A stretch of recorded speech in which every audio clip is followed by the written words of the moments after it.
Okay, welcome, one and all, to yet another episode of WhickTV, a cross-ideological space where we come together to talk about issues serious and silly, cultural and political.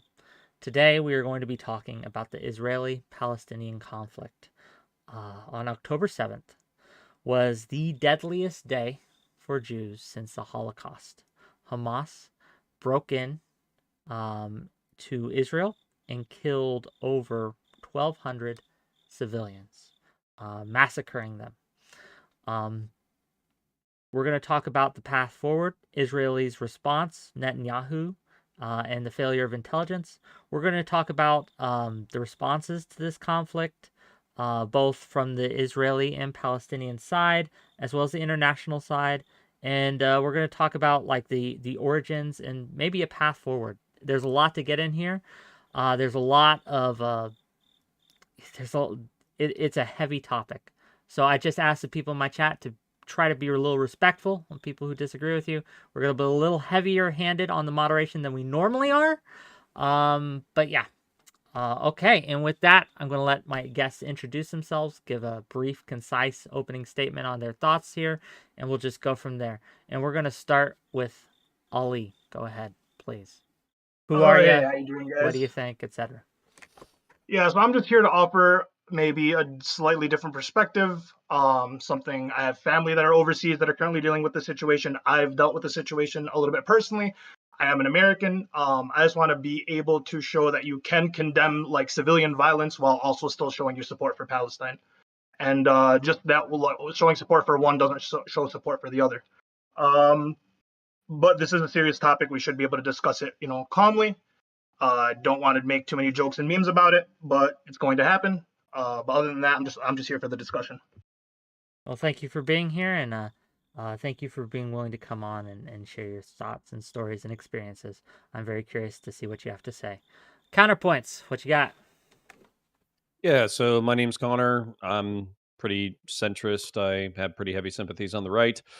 I run a YouTube channel named Counterpoints 40K and Counter Fire. I do political commentary. And what I would say is I probably land somewhere in there, but I think we can understand that through occupation and settlement, Israel is creating the conditions through which like Palestinians are, revolting. But I also don't think that we should ever condone or cheer on the events that have happened in the past like 72 hours. I also think that Hamas's goals are not going to be fulfilled unless their desire was suicide, because I think that the international community is basically going to support Israel effectively annexing Gaza, keeping it under military control for the next 20 or 30 years, if not deport everybody to the West Bank. So that's kind of where I'm at. Okay, we'll get into it as we go. Dylan, what's your thoughts? So I really feel like, especially on this platform, not especially on this platform, but on a lot of platforms on social media, but here as well, just seeing the initial statements come out, a lot of people showed their ass.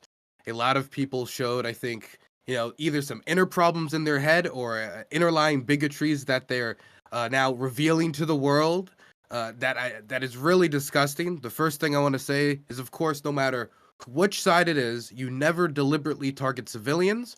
In trying to paint civilians as criminals, or trying to paint civilians as combatants, or trying to tie them in some way to the state that allows you to target them and kill them, is the tactics of some of the most brutal regimes in history, and is not a tactic you want to see repeated either by the Israeli government or by Hamas or Palestinian Islamic Jihad, Syrian Social National Party, or Hezbollah. Any of these parties, the IDF, Mossad, none of them can do that. And anybody tolerating that, in my opinion, sympathize with terrorist acts.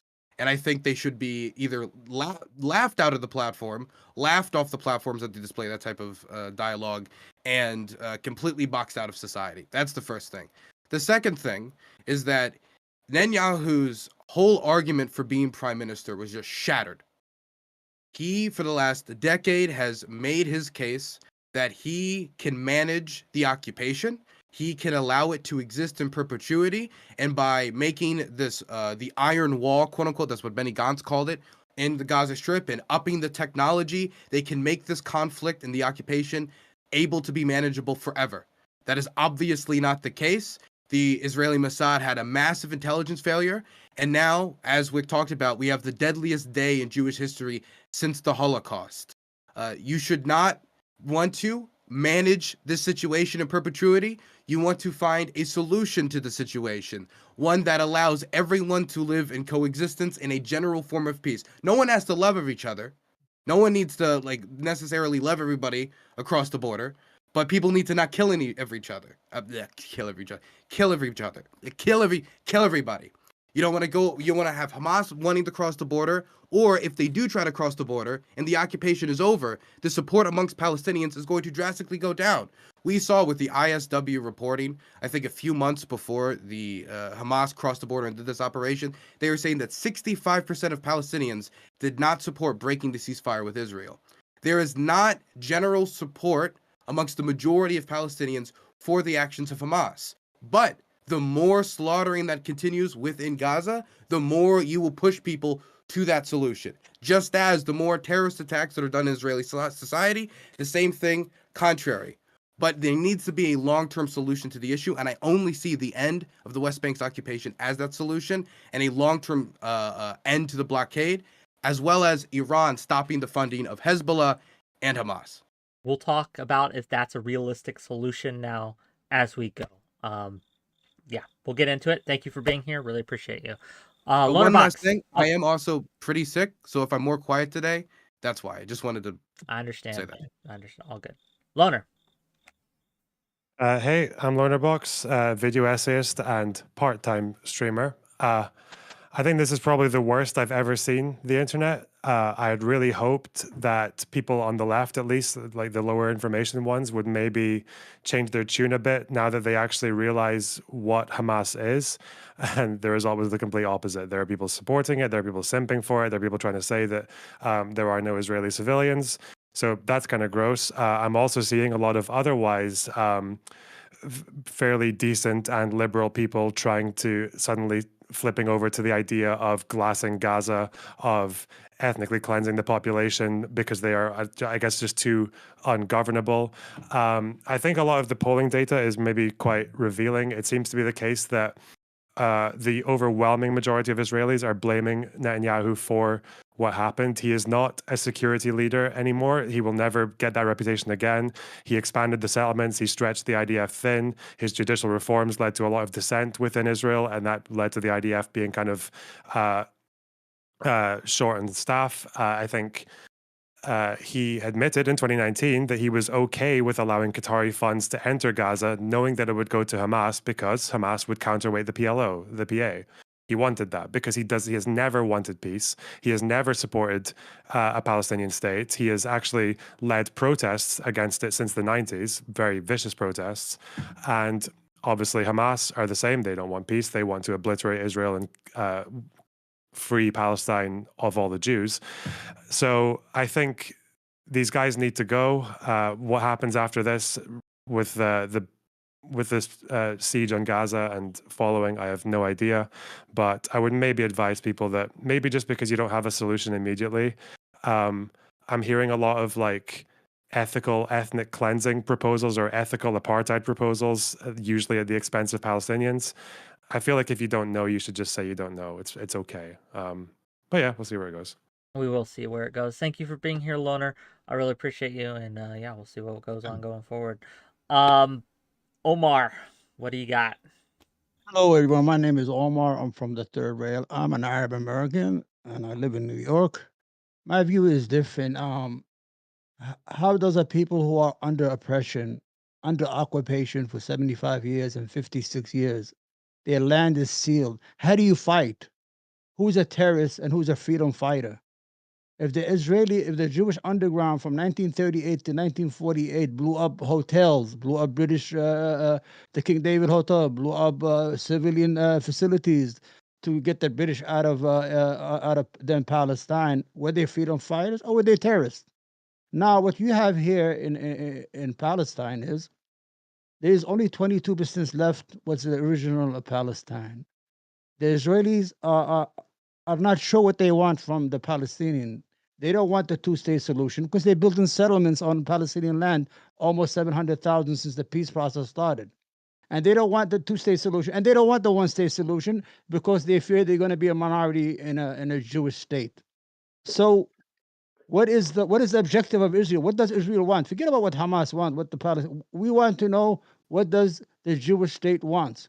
Do you want the one-state solution, live under one state, under constitution and democracy, or do you want the two-state solution that was supposed to happen from the peace process? But you're building settlements every day. You have people who come from Brooklyn, from Canada, from New York. They read something in the Torah or whatever. They said they have to go and live in the land of Moses, and they kicked the Palestinian out, and they are colonializing the land, kicking them off their land, have settlement. If you go to the West Bank, forget about Gaza. You have these Jewish settlements that are caved in by walls. They have their own roads. They have 80% of the water sources. They have everything, while the Palestinians are living in ghettos, which is a remnants what the Jewish went through in Poland when they were living in ghettos in Europe. What happened to the Jews in Europe, they put it into practice toward the Palestinian.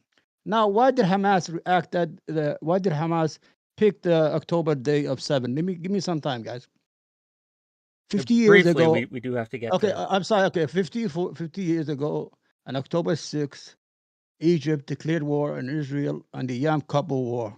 Why did Egypt do it? Because Egypt, Sinai was under occupation. Nobody was negotiating with the Egyptian. So the Egyptians said, if we hurt the Israeli army and show them that we're still here, they'll be able to negotiate. That was the only thing. That was a cry for help.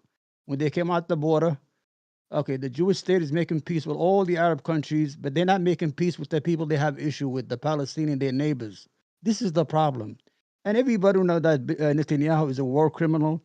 He helped fund Hamas. Hamas is funded by the Israeli government. Go look it up. I'm not saying, you have to just Google it. It was funded and strengthened in order Last okay. statement, because we got to get it. All right, go. We're gonna go. When we go into the show, we're gonna go through that. We're gonna show you how Hamas was funded and strengthened by Netanyahu, and we have Netanyahu on record saying that the only way to thwart Palestinian state is to string Hamas against the Palestinian Authority. Go ahead. Okay, Stardust, welcome. Brief, concise opening statement. Then I want to get to the actual meat of this. I want to get to the discussion. So go ahead. Okay. So just to, I guess, give my perspective on this, I am pro-Palestine, but I'm very middle ground. I don't think that it is fair to expect people after 70 years of this conflict who live in Israel to just move away, because all they know is Israel is their home. I don't think that what's happening to the Palestinians in Gaza, or really the West Bank, is particularly fair or nice. And obviously, very bad conditions. However, the attacks by Hamas have been completely unjustified and completely atrocious, to be quite frank. And I'm not quite sure what the solution is in this situation. I used to be like pro two state. I'm not sure if that's even possible. I think, even if they had maybe started Israel, and I know this is not what the Israelis wanted initially, but if they had made Israel like initially like maybe a secular nation founded upon Jewish values, and maybe like integrated Palestinians, I don't know if that would be something that they could do. It's definitely not something they can do today, because it would just result in massive bloodshed. So yeah, that's kind of like my stance on this whole thing. So yeah. We'll get into it. I guess my first question, because I've heard this a couple times, right? Lonerbox mentioned it. Like, the only way to end this is to end the occupation of Gaza. After the Hamas attacks, do we think that's a reasonable thing anymore? I mean, how do we convince the Israeli people to let the people of Gaza out when they saw what happens when you let the people of Gaza out, right? Like, Is that a question to everybody, really or to everyone? Well, they didn't This let is them out, they open, forced like the themselves open out, right? discussion, right? Was that really letting them out so much as Hamas really taking it upon themselves to, break in and commit horrible crimes? I don't know if that's really letting them out, right? And again, the Palestinians are in between a rock and a hard place, right? You've got Hamas on one side, who is also tied in with a lot of infrastructure in Palestine. And then you've got Israel on the other side, who, frankly, for good reason, probably doesn't want like much to do with that because Hamas is involved, right? And even if you look at surrounding Middle Eastern countries, they in general have a pretty low a low opinion of Hamas as well. So yeah. I mean, I'm just saying, no one's seriously expecting Israel to just lift the blockade on Gaza anytime soon. What people might be expecting is that if they go in there and actually do weaken Hamas to the point that they can't govern anymore, you can look at polls again. Even there was a poll done in July this year that the majority of Gazans were not happy with Hamas. Hamas were losing popularity. That's actually one of the reasons they might have done this, was to gain support. It seems that 70% of them actually wanted the PA to send officials and security to administrate back there again. So if it's possible to, one potential future could be that, like, if Hamas are out of the way and PA can come back to Gaza, then there can actually be room for a negotiating party across the West Bank and Gaza, because that split has been what's hurt the Palestinian cause for so long. And then it would also mean someone more reasonable has to lead Israel as well. But I don't, unless anyone's saying that Israel should just go in there and lift the wall on the blockade like tomorrow. what confuses me a little bit about this is the government on the ground in the West Bank, at least for the areas that are not occupied, is Fatah-controlled territory. It's not controlled by Hamas.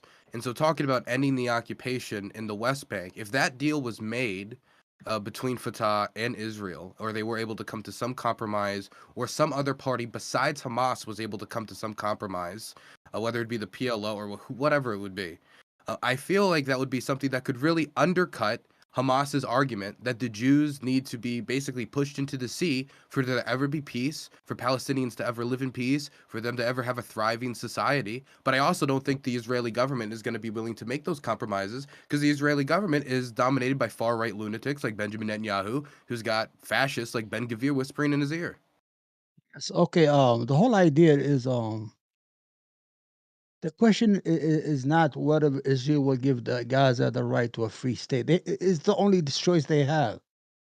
Dylan here, he talked about FET, who control the West Bank. You know that the Israeli government hasn't spoke to them since 2014. The reason they strengthened Hamas was so they could weaken FET. So they wanted to create the idea of the divide and conquer. Hamas was just a social organization that used to give food and medication to people. Then it became a political movement. And then was deliberately strengthened by Israel, and Israel let it grow. You think Israel would let a movement like that grow to this point if they didn't benefit from them as being to divide the Palestinians?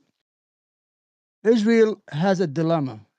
They want the land, but there's a problem. There's people living on that land. These are not native Indians who are running around chasing 𝕵𝖎𝖎. These are people with a modern state. What do you do with 7 million Palestinians? You can't get rid of them. Even when Netanyahu said, well, you guys should leave Gaza before we come in.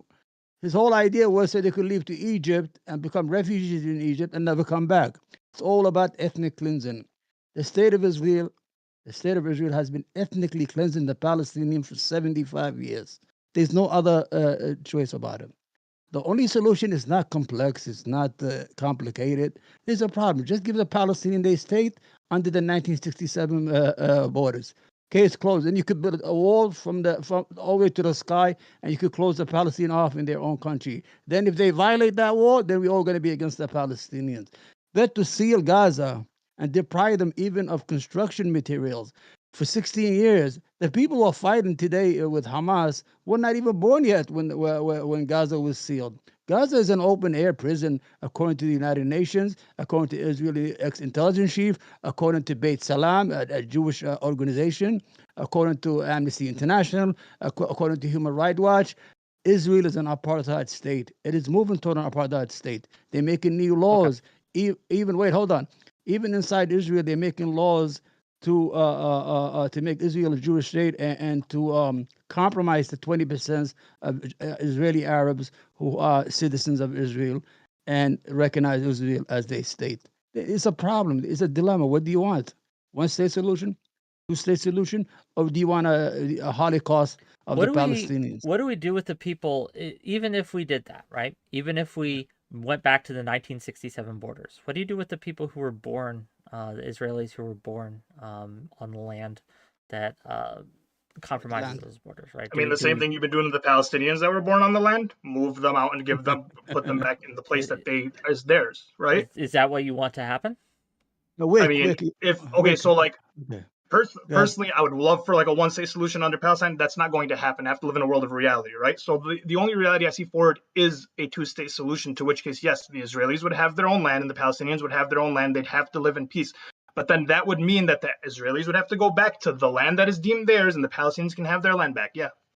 Very simple. You want to So remove what's that 500,000 border? settlers from? You're saying you want to move 500,000 settlers from the West Bank? I Yeah. mean, didn't they move the people, the original people, out of there? So like, yeah, the same Yeah, but I'm 500,000 asking you people if that were two wrongs. displaced. Well, the people in West Bank didn't do that, right? Their ancestors did that.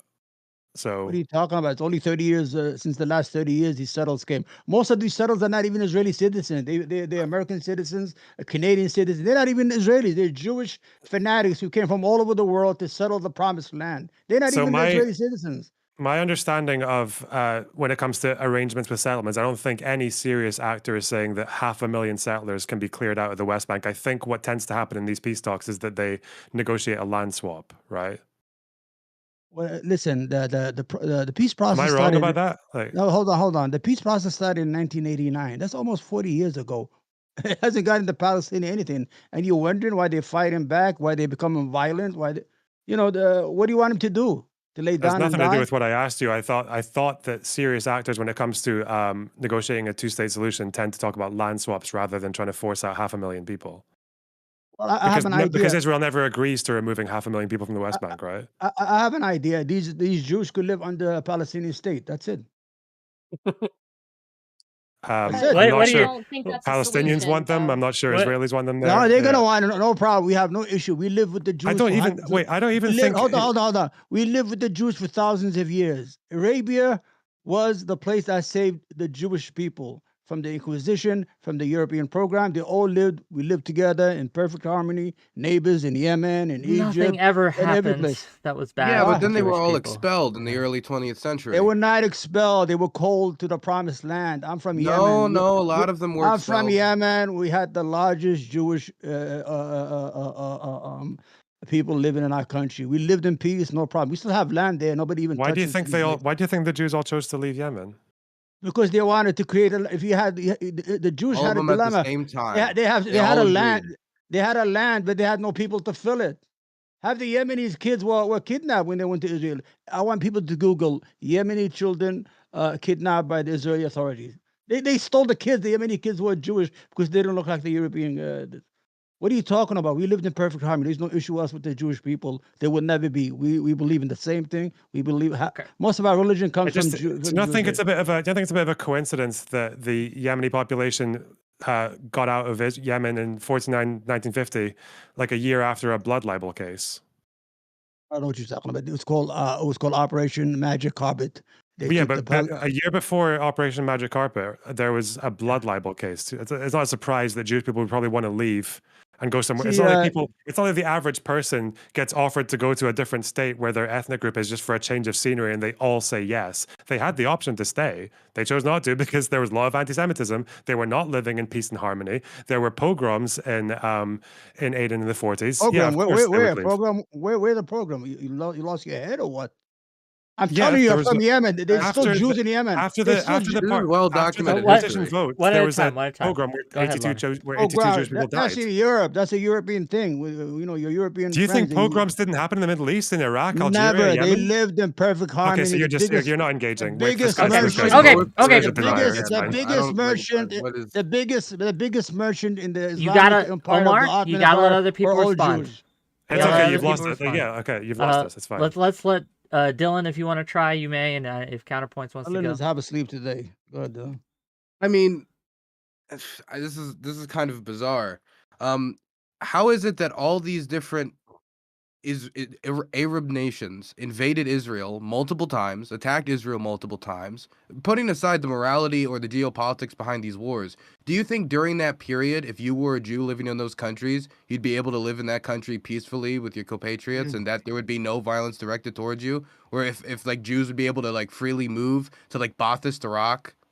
Can I answer it, please, quick and fast? Sure.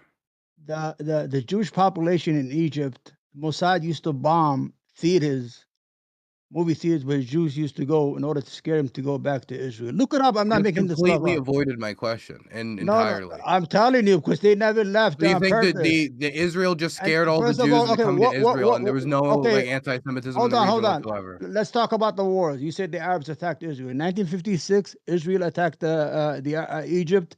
I'm With not hold on, asking hold about the on. geopolitics. I'm asking about the You said there's environment for war. Jews, for You human made a beings claim. living in these countries. Hold on. Let's address the claim of the war. You said these Arab They did invade Israel, or they tried to invade Israel. They failed. Let me tell you that the 1956 France and England attacked Egypt. Israel joined in. 1967, Israel did a surprise attack on Egypt. The only war that was started by the Arabs was in 1973. 1948, you can't count them. Most of the Arab armies were under British generals. They were under the colonial rule. There was no Arab country. The only Arab country was Egypt that was probably I mean, independent. the problem is that you're denying Arab attacks on Jews, like you're denying there pogroms was in no Yemen attack. and Give in me Iraq. some Do you think documentation. was the Hebron massacre real? 1929. Yeah, 1920, of course, it was instigated by the British. Yeah, of course. That's inside The Hebron, Palestine. yeah. So the Hebron massacre, that was real, right? Yeah, it was. The killing of Yeah, Jews, but you're right? talking Yeah, about the okay. whole. That was Why inside do you think that's real, but you don't think the pogroms in Yemen are real? Because Okay, it was they were instigated right by the after- British. They Because were there was right no- after the UN partition, so you can No, just the say it was a night- reaction, but like it did happen. Did the Jewish and Palestine fought together against the British? Didn't they fight together? I'm not asking you about that. I'm asking you I'm asking about you- the no, you pogroms want in to avoid Yemen. this. There's no program in Yemen. I don't know Okay, what you're talking we're about. looping. What are you talking about? Can Well, you give us let's reset a little bit. Let's give us reset some a little bit. proof? Let's reset a Can you little give us bit. Yeah, some? sure. No, let him give us Reset. some proof. No, They make things up as they go. Oh, 40 children were beheaded. 40 babies. All, It Okay. was all a lie. I guess Stop I'll lying. start I've with never this. said 40 children were beheaded, but Stop I'll get lying. You are else. liars. I'm from Yemen. What are We you have talking Yemeni neighbors. about? Huh? Nobody brought up the babies. You're rambling at no one. Yeah, and Because we this is didn't the bring up the babies at propagandist. all. He's saying there's a program. Lonerbox has not said anything about dead Can you give babies. me- You're the Anyway, one can you- bringing up dead babies. Coming Ben. back to Okay. the original point about borders, I feel like the outposts probably need to go. They're small enough that they can go. There are settlements that are small enough to go.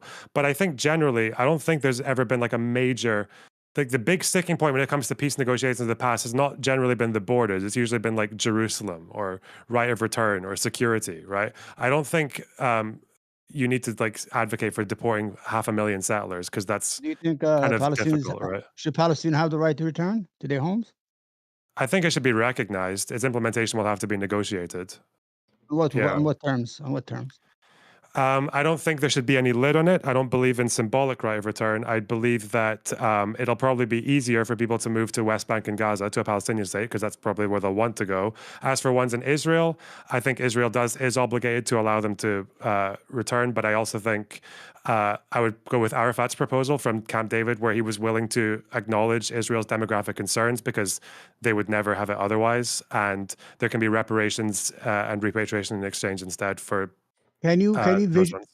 can you vision a one state solution? I think that's the best solution, honestly. From now, With the demographic concerns that I he just feel said. so. This is the I problem. tend not to. So I tend This is to the not to problem. go with. So I mean, ideologically, the idea of a binational one state is that's what I prefer. But I'm also going to acknowledge that there has to be like a million different things that would have to happen between now and then. I can't even in a world where there's not been a peace process for 20 years. If we're saying one state solution, the amount of things that happen in between then, that's already unpredictable. So even like, I think bickering over 1 and 2 state solution is kind of like ridiculous. I think right now we're getting into the weeds. We're getting into the weeds, and I want to kind of reset this. I guess I'll start by asking some simple questions, right? Does anyone think that what Israel, Netanyahu, is doing now to Gaza in retaliation for these attacks is justified? And if not, what would you have them do instead? Nothing? How does Hamas need to go? Yes or no? Yeah, it's not justified. it's not justified, but it seems to be that this is like how the rules of engagement happen over there. We keep trying to claim like one side is terrorists and the other side is non-terrorists or defenders, when that's just simply not the case.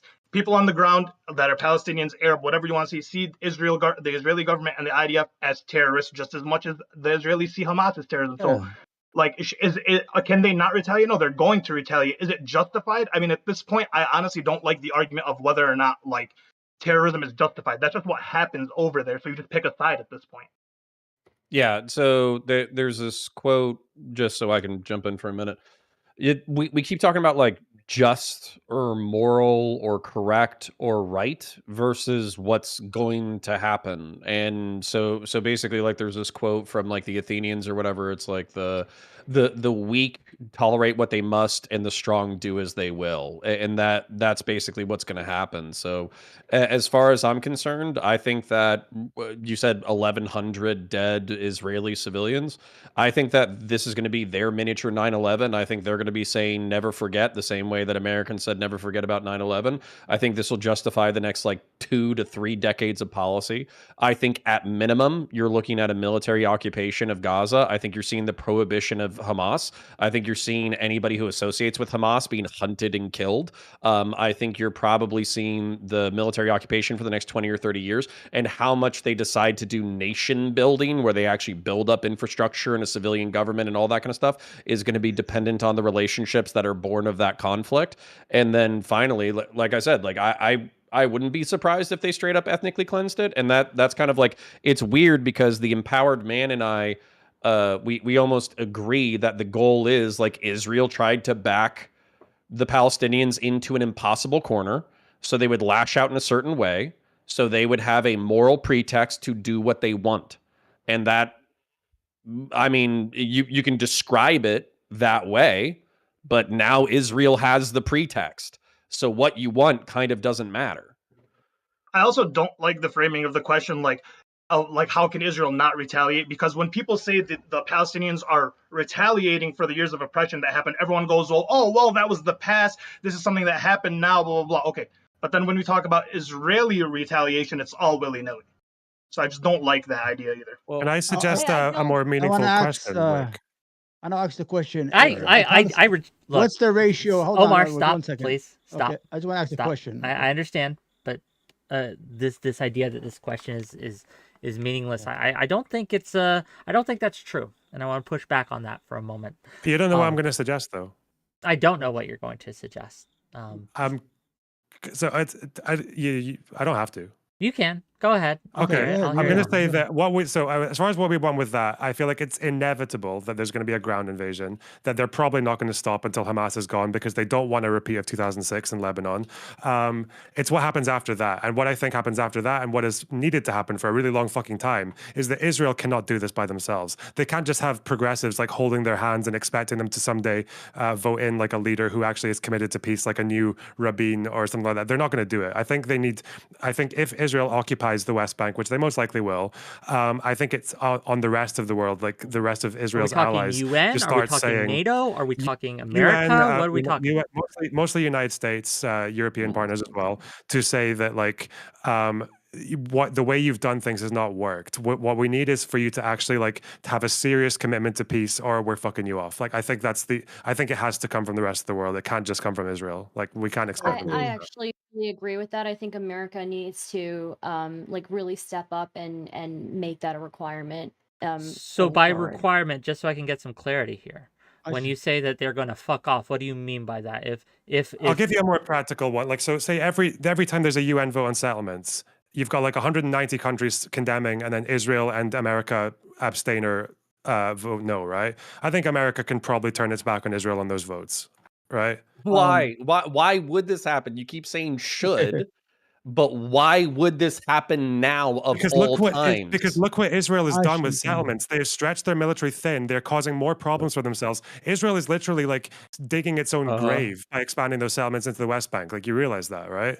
Washington is on the No.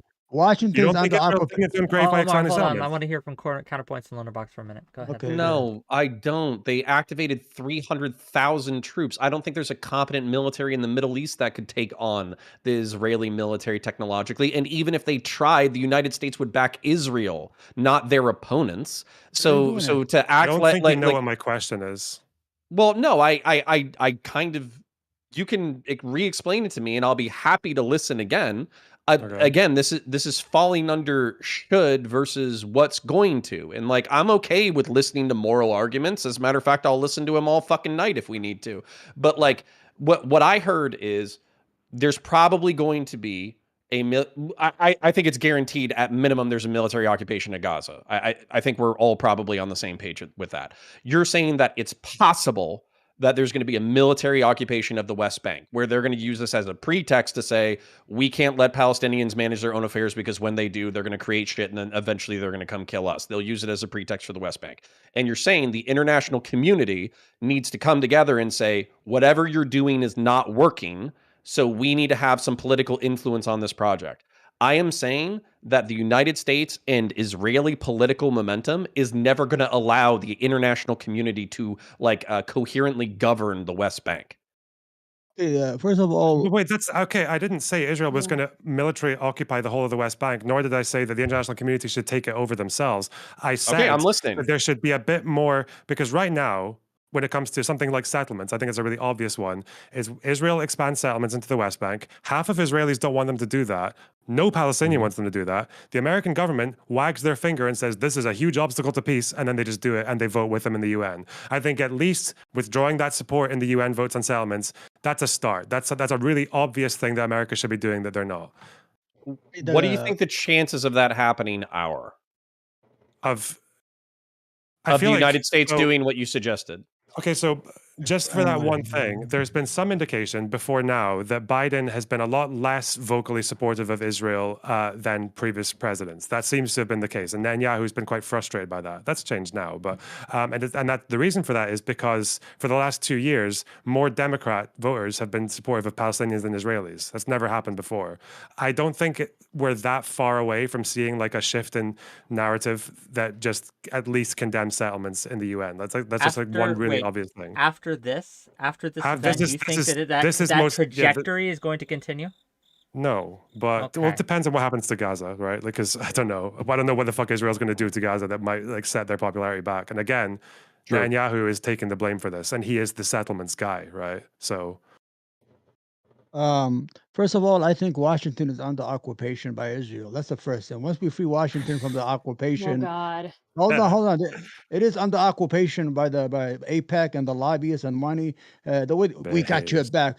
Instead of sending diplomats to stop the war, to stop the violence, they send a carrier to fight people on gliders. I don't send first. We need to free Washington from the occupation, from the Israeli lobbyist occupation. Once we free the legislative branch, then we go to the executive branch and we free them. Then they could act within the creed that America was made, that the right for people to live and pursue happiness. Right now, Washington is acting like a gang. We got your back. What kind of conversation? What kind of we got your back? You got your back so they could go kill the Palestinian women and children. Hamas is not Gaza. Hamas is just an organization that you built, that you gave money to, and you go Google it. And you that in order. Omar, does Hamas need to be removed? Let's start there. Of course, they need. There won't be no Hamas if there was a free country. There would not be Hamas. What? Resistant organization, they're not born out of thin air because they hate people. They are born out of necessity, like anything else. Like if you go. So if you freed Gaza, Hamas would go away. Is your position? Well, they be part of the government. They be part of they go and they get elected like every other government. They don't have no reason to be unarmed against Israel if Israel is already within its borders. Then it'll be an act of war if they are to attack Israel after Israel withdraws from the Palestinian territory. Right now, Hamas is part of the resistance. You want to call it a terrorist? You can call it. Washington lists anybody that they don't like as a terrorist organization just to please the the lobbyists in Israel. Do you think it's fair to Lieutenant- call Hamas a terrorist organization after what they I did? don't think it's fair. They already killed 2,300 from last night. 6 days, Israel has killed 2,300 Palestinians. I got the numbers right here: 463 children and 300 women. So, who's the terrorist here? Come Do you on, think Take the, this? do you that's think state the terrorism. nature of those That attacks is are the state same? terrorism. Israel has been committing crime against the Palestinians for 75 years. In 2014, they killed 2,100 Palestinians, 561 children, and 300 women. Nobody even batted an eye, because you know why? Because those are Arabs. They're worthless. They're Palestinians. They don't worth nothing. But a Jew. Can Let's I- see that. Okay, hold on. Let's do the ratio. Mhm. How much is one Palestinian worth to one killed Israeli? Can we give you 100 to 1? Okay, we'll kill It's 100 probably Palestinians. 3. Oh, yeah, no, we'll So- kill no, just to please the media and have Yeah, you guys I'm react. saying if you look at the casualty stats, For it's every 3. Israeli, Can I- every Israeli, hold on, let me finish. For every Israeli is killed, we're gonna Briefly, give you then 100 we got to get counterpoints in. No, Go hold ahead. on. I'm going to go to Gaza, me. For every Israeli that was killed, I'm going to kill 100 Palestinians just to make it even. What's the ratio here? I mean, certain lives are worth more than others. Are we the children of God, all of us? Okay. Come so on, people. I want Either to. give them Yep. liberty or give them death. That's it. Give them their freedom, man. Counterpoints. Go ahead. Okay. Yeah. So I want to describe this because basically, I don't like that I have to handhold people through like military Western morality or whatever, but I guess we have to do it. Okay. So what I would say is, up until the early 20th century, civilians were considered a part of the normal targets for war. So if you had like a civilian center that was supporting a nation during conflict, you were allowed to target them. So we did carpet bombing. That was very normal up until the 1940s. Also, it was very normal to have the sacking of cities after conflicts where people would get raped and murdered and executed and thrown in mass graves and all that kind of stuff. Since the 1940s, we have developed technologies like in the 1950s during the Korean War in the although that's actually an example of us using the old system where we effectively killed a third of North Korea using strategic bombing. Okay. Yeah. So we just killed the fuck out of everybody, right? In the 1970s, the United States and most Western powers developed precision bombing, and they also developed a moral system in which they didn't want to consider civilians as legitimate targets anymore. So since that point, what's happened is the Western world and the developed world have said that the only combat that should be taking effect is between combatants, people who are armed and actively participating in combat. So and this is also something that like came out of World War II because the desolation of, Europe was so bad that we decided that it was immoral to just target civilians for fun.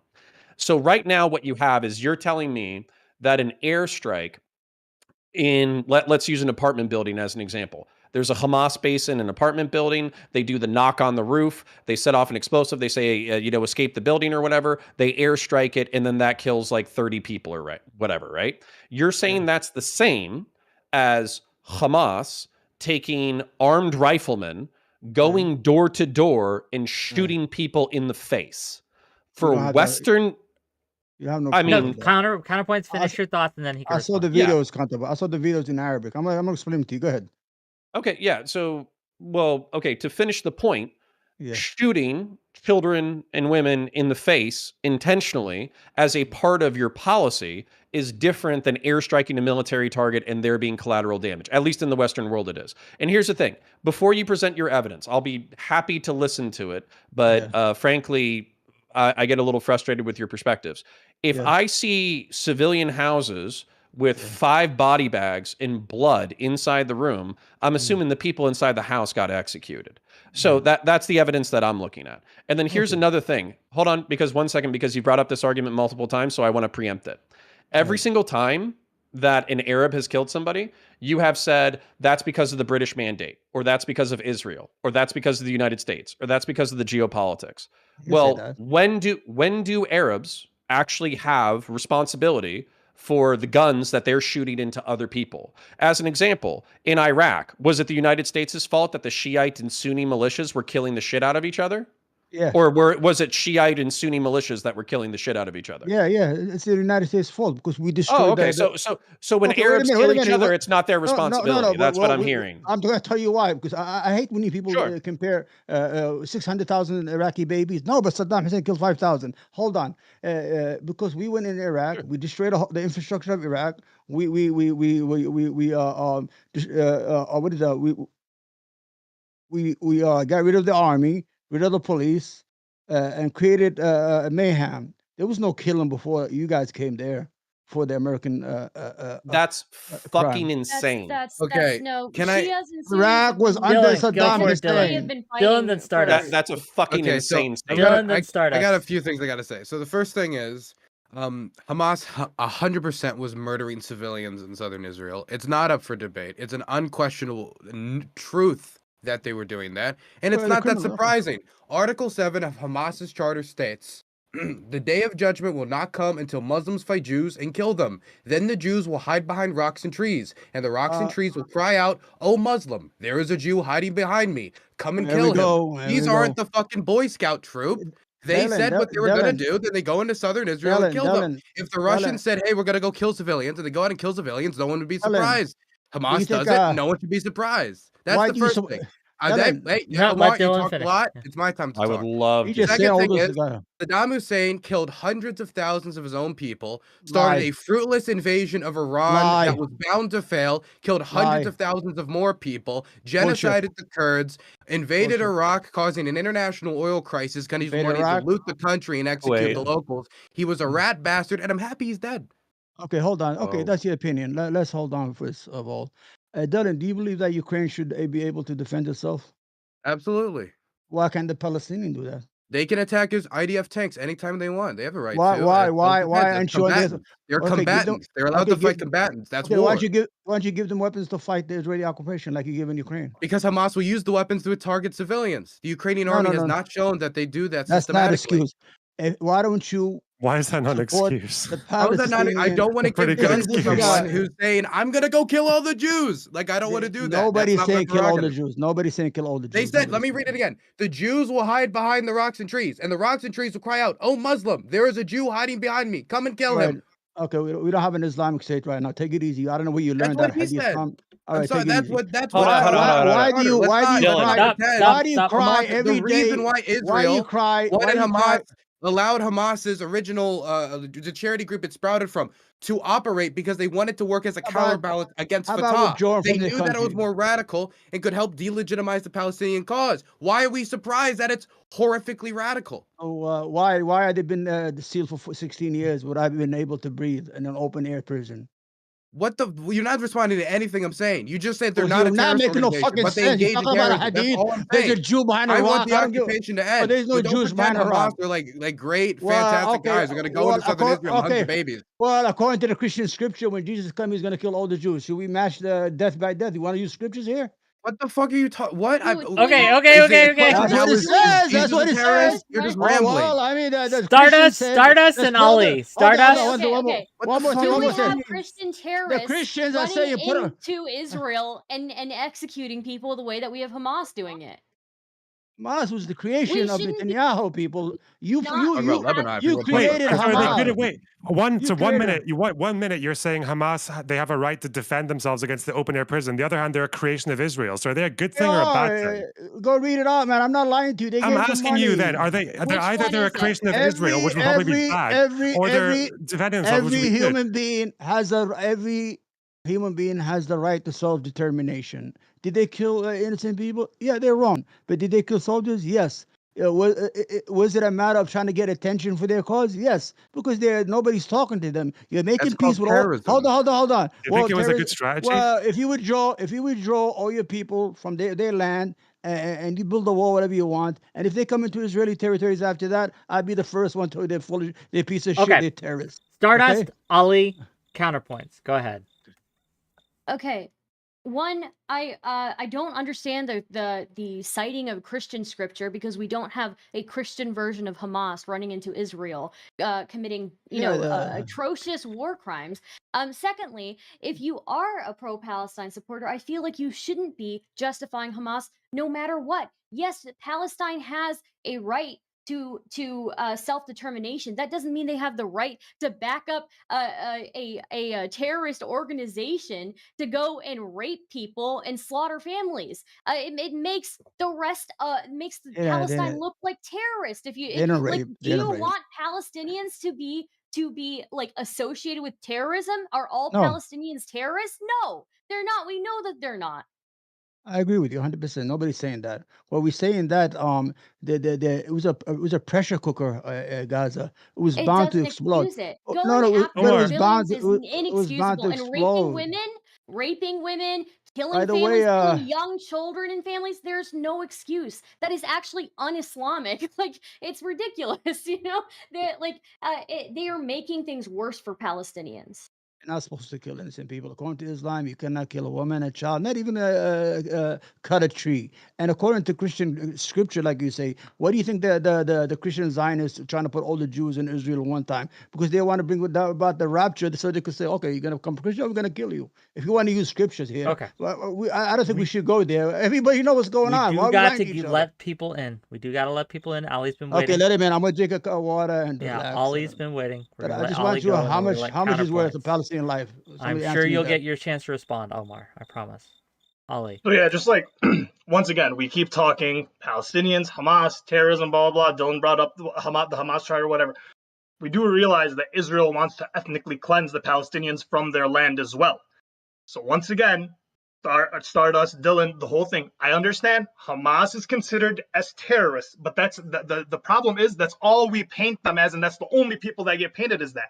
When we say that Palestinians are retaliating, what are they retaliating to? The terrorism that is imposed on them. So if you guys want to keep using words like terrorism and you guys want to keep virtue signaling the deaths of the civilians in the whole spiel, I'm with it. But you have to give both sides. You have to give both sides the same argument. You have to say the same thing for both sides, because understand that it's not a one. What? You just Hey, Come you on, just this did. virtue Hey, signaling. Okay, let me explain why I was saying that. Omar was saying that they aren't engaged in terrorism and that there wasn't evidence that Israelis were being massacred. That's what he said. No. And so that's saw what the I was videos. challenging. That's why And saw the the idea that videos. it's ridiculous when Hamas's charter says, go kill the Jews, that's what I was challenging. I believe Israel needs to end the occupation of Palestinian land in the West Bank, and that's the only way you will end the pressure cooker that is the Gaza Strip and undermine Hamas's support. That's what I believe. I believe that Netanyahu is engaged in a revenge campaign, and you can see the leader of the Blue and White Party saying on TV, who's now started this unity government, when asked, what about the civilian casualties? Over half the population is under the age of 14. How dare you ask me about civilian casualty? That's insane. If the leader of Hamas said that, that'd be like posted on every major news channel in the West. I agree with you, but if he denies terrorism, you have to challenge him on that, or it's going to look like people just don't want to see what's right in front of them. I agree with you 100%. Yo, we gotta let Ollie respond. Stop. Omar, we gotta let Ollie respond. Ollie was addressed. Ollie respond. The rhetoric around the world is very simple. If you stand with Palestine, you're siding with Hamas, which is siding with terrorism, which isn't true. That's just not the case. Same thing on the other side. People are standing with Israel, right? And right now there's the glassing of Gaza that's being proposed. They're not standing with terrorism. These are people that have their own self-interest, and then that's the people they're siding with. So yes, Palestinians are going to see Hamas attack as a resistance to the occupation that's happening. You have to see it in that way. We don't get we're privileged enough as Americans to sit here and look at the terrorism and the civilians. It's like it's happening on both sides. But that's the problem is so in one half we'll say that Hamas doesn't represent Palestinians, but then you were saying that Hamas, that this is Palestinians rising up. Like, which one is it? It seems to be the case that...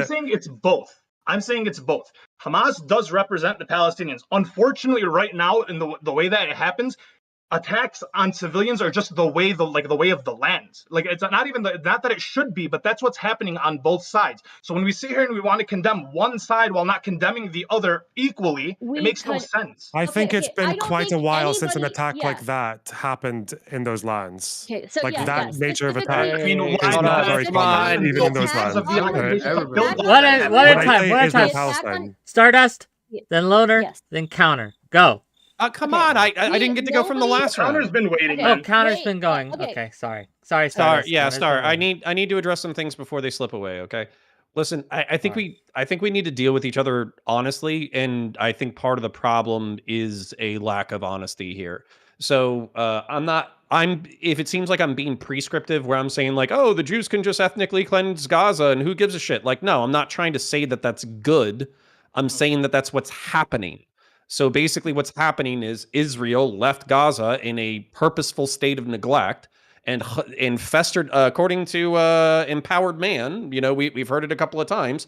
And I think this has been confirmed. Bibi Netanyahu let funding get back to Hamas, so they would be politically empowered against more moderate political factions. So they let it fester on purpose, so that bad things would happen, so that they would have the pretext to ethnically cleanse. Now, they probably didn't expect it to be as bad as it happened. They probably didn't expect an entire kibbutz to be basically wiped out. But at the same time, they probably knew that a few Israelis were going to die, and then that would give them pretext to do what they want to do. But I do. Wait, but I also Connell, feel. Can you repeat that? I just want to know that I understand your point clearly. Could you repeat that? Yeah. I think that they knew that when they were letting money get back to Hamas, they were outcompeting the more moderate factions in the Gaza Strip, and they knew that eventually Israelis would be killed, but they probably did not expect it to be on the scale that happened in the past 72 hours. Guys, this is like the prelude to my points. This isn't even my point. I don't even I don't necessarily even agree with that, because when That's fine. it is true that they allowed extremism to fester in the Gaza Strip, and in some ways they promoted it and allowed that to happen because they wanted it to be a counterbalance to the moderates. But when these organizations, like the charity that Hamas descend from, started to store guns, they started raiding the storehouses. So once they started to see that started to become like a physical threat, it does seem they changed. They did change their stance on the organization. Okay. Then that's fine. Hold on. I'm not even close to my next points. Okay. So let me just lay them out real quick. I'll try to be brief. Okay. The reason why I feel like Empowered Man, you're being a little bit disingenuous, is because I know where, oh, Muslim, the Jew is behind the rock behind me, and they're going to cry out. You mentioned the fact that there's revelations, that there's like end time scripture in the Bible that talks about like, the Messiah and the coming back and the end of days and the Armageddon and all that kind of stuff. You and I both know that that's in the fucking Quran. So we know that Hamas is using the Quran in order to justify ethnically cleansing Jews. So we know that they're terrorists and that they're extremists. And we shouldn't be playing this game of like, oh, maybe they're not, maybe they are, maybe they're not, maybe it's justified, maybe it's not. Because basically at that point, I feel like you're being dishonest. Now, sorry, let me move to my last point and then we'll call it a day. So basically, Ali, I believe, is the person that we were talking to. So I'm just going to explain it from a Western perspective. When I know what you're saying with like, there's dead civilians, men and women on the side of the Israelis, they got blood on their hands, they're not clean. So as a result, why would you expect this? This is just the way things are. But what I would say is, from a Western moral perspective, like Israel has the military capacity to just kill everyone in the Gaza Strip. They could do it in the next 24 hours. They could just carpet bomb the entire area, murder everyone, and then as a result, ethnically cleanse it. They could just do that. But what they're doing instead, allegedly, obviously, I think that there's a little bit of bad faith here, is they're targeting military they're targeting military targets, and then there happens to be collateral damage, and then they do that. Now, final concession before I let it go. I think that the Israelis are dealing in bad faith. And what I mean by that is they're targeting these civilian things. They're doing super heavy airstrikes. They know the collateral damage is going to happen. They know the Palestinians are going to be pissed off. And they know when the ground forces go in, there's going to be a more bloody resistance to Israelis. And as a result, the Israelis are going to be double down and clamp down harder. I'll leave it there for now. Stardust. Yeah, so I want to address some of Ollie's points. I don't think anyone on this panel is going to deny that there were crimes committed by Israel, that there were unjustified deaths, that there were unjustified killings because of Israel. I don't think anyone is denying that turning Palestine into a not Palestine, turning Gaza into a parking lot would be terrible. Um, it's not like we are saying that Israel is completely blameless in this. What we are saying is what we are doing is responding to what Omar was saying, which was denying in some sense that Hamas was a terrorist organization.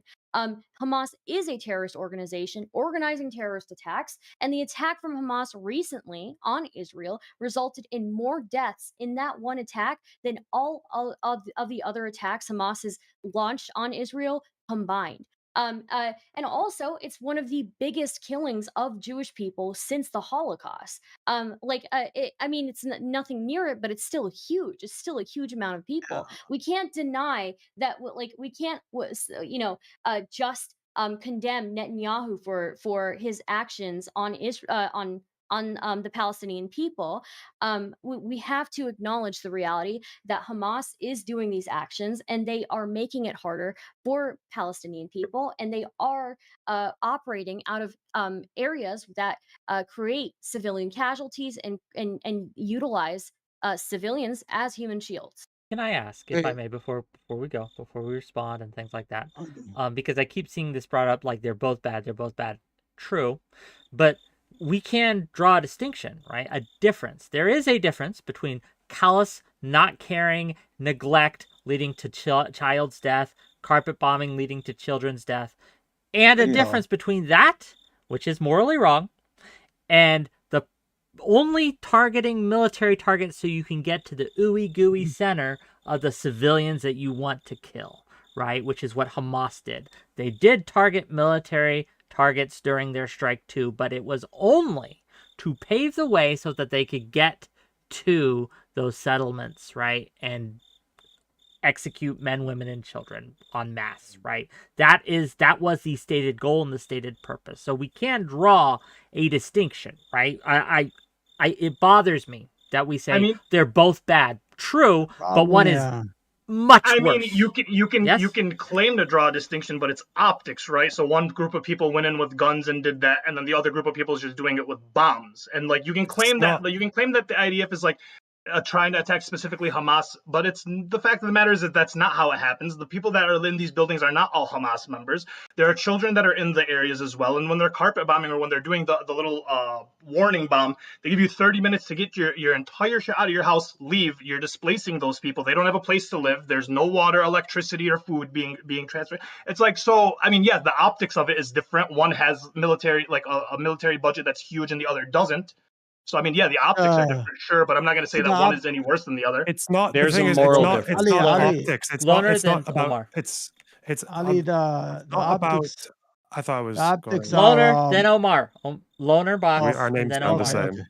Yeah. It's not optics, it's about intent. No one would ever say that 30,000 Jews getting killed by a death squad in Eastern Europe is the same as 30,000 German civilians getting killed in a Allied airstrike, because one of them actually had a military objective and the other one was just about killing innocent people. They are very different in intent. I don't know if there's evidence of the IDF actually saying, like, is there Hamas people in this building? Don't care, blow them up anyway. If that came out, that would be very comparable. But I think from what we've seen now is, imagine if Hamas had the IDF's power. All the Jews would die, right? That's the difference.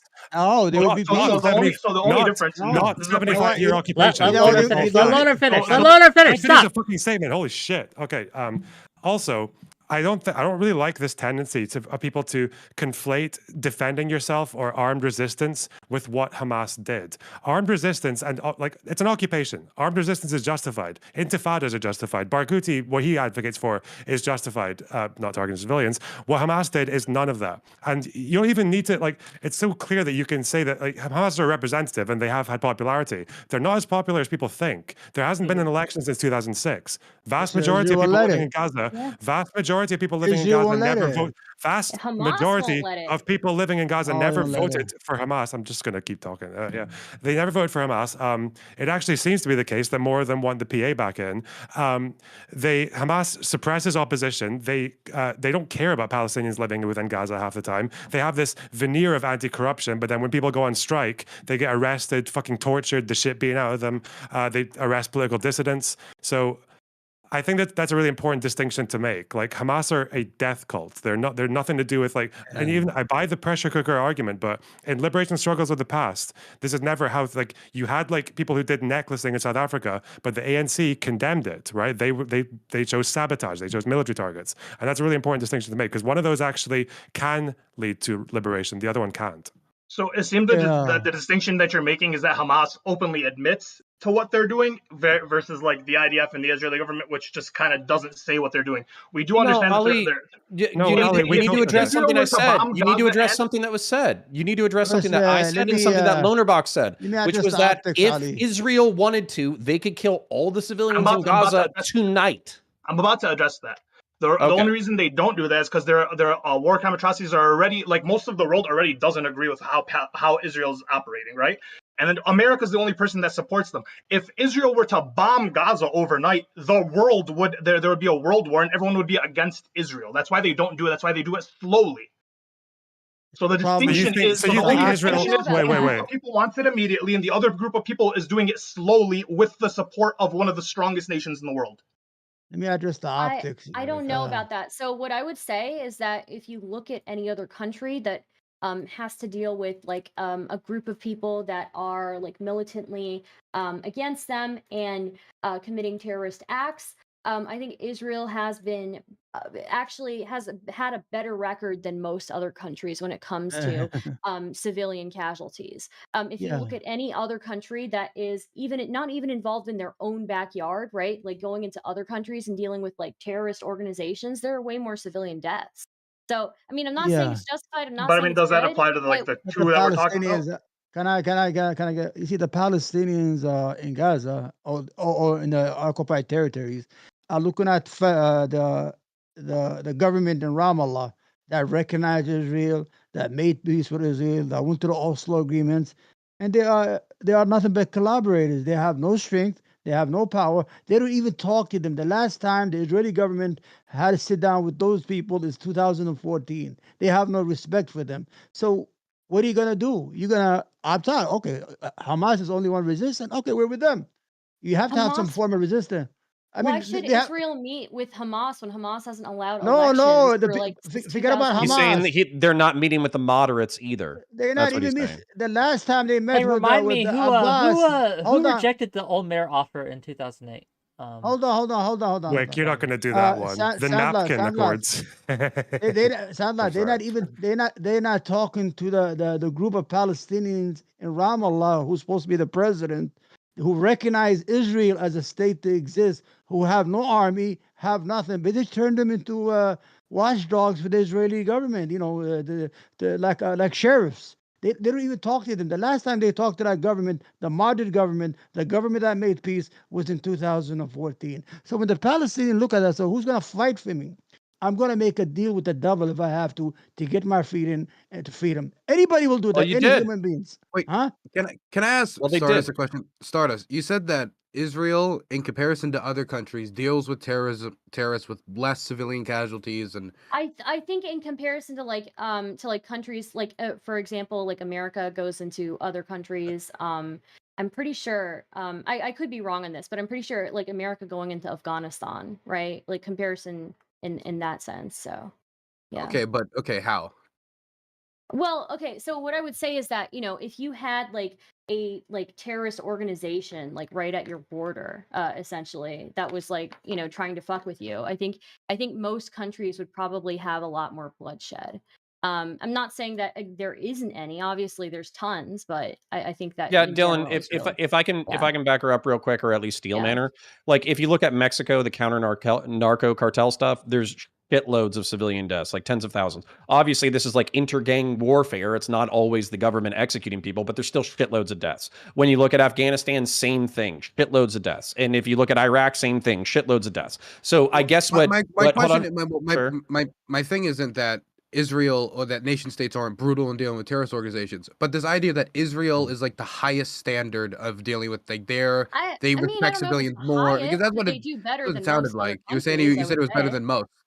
Yeah, You it's better said than why most, better than the yeah. United States then, for example?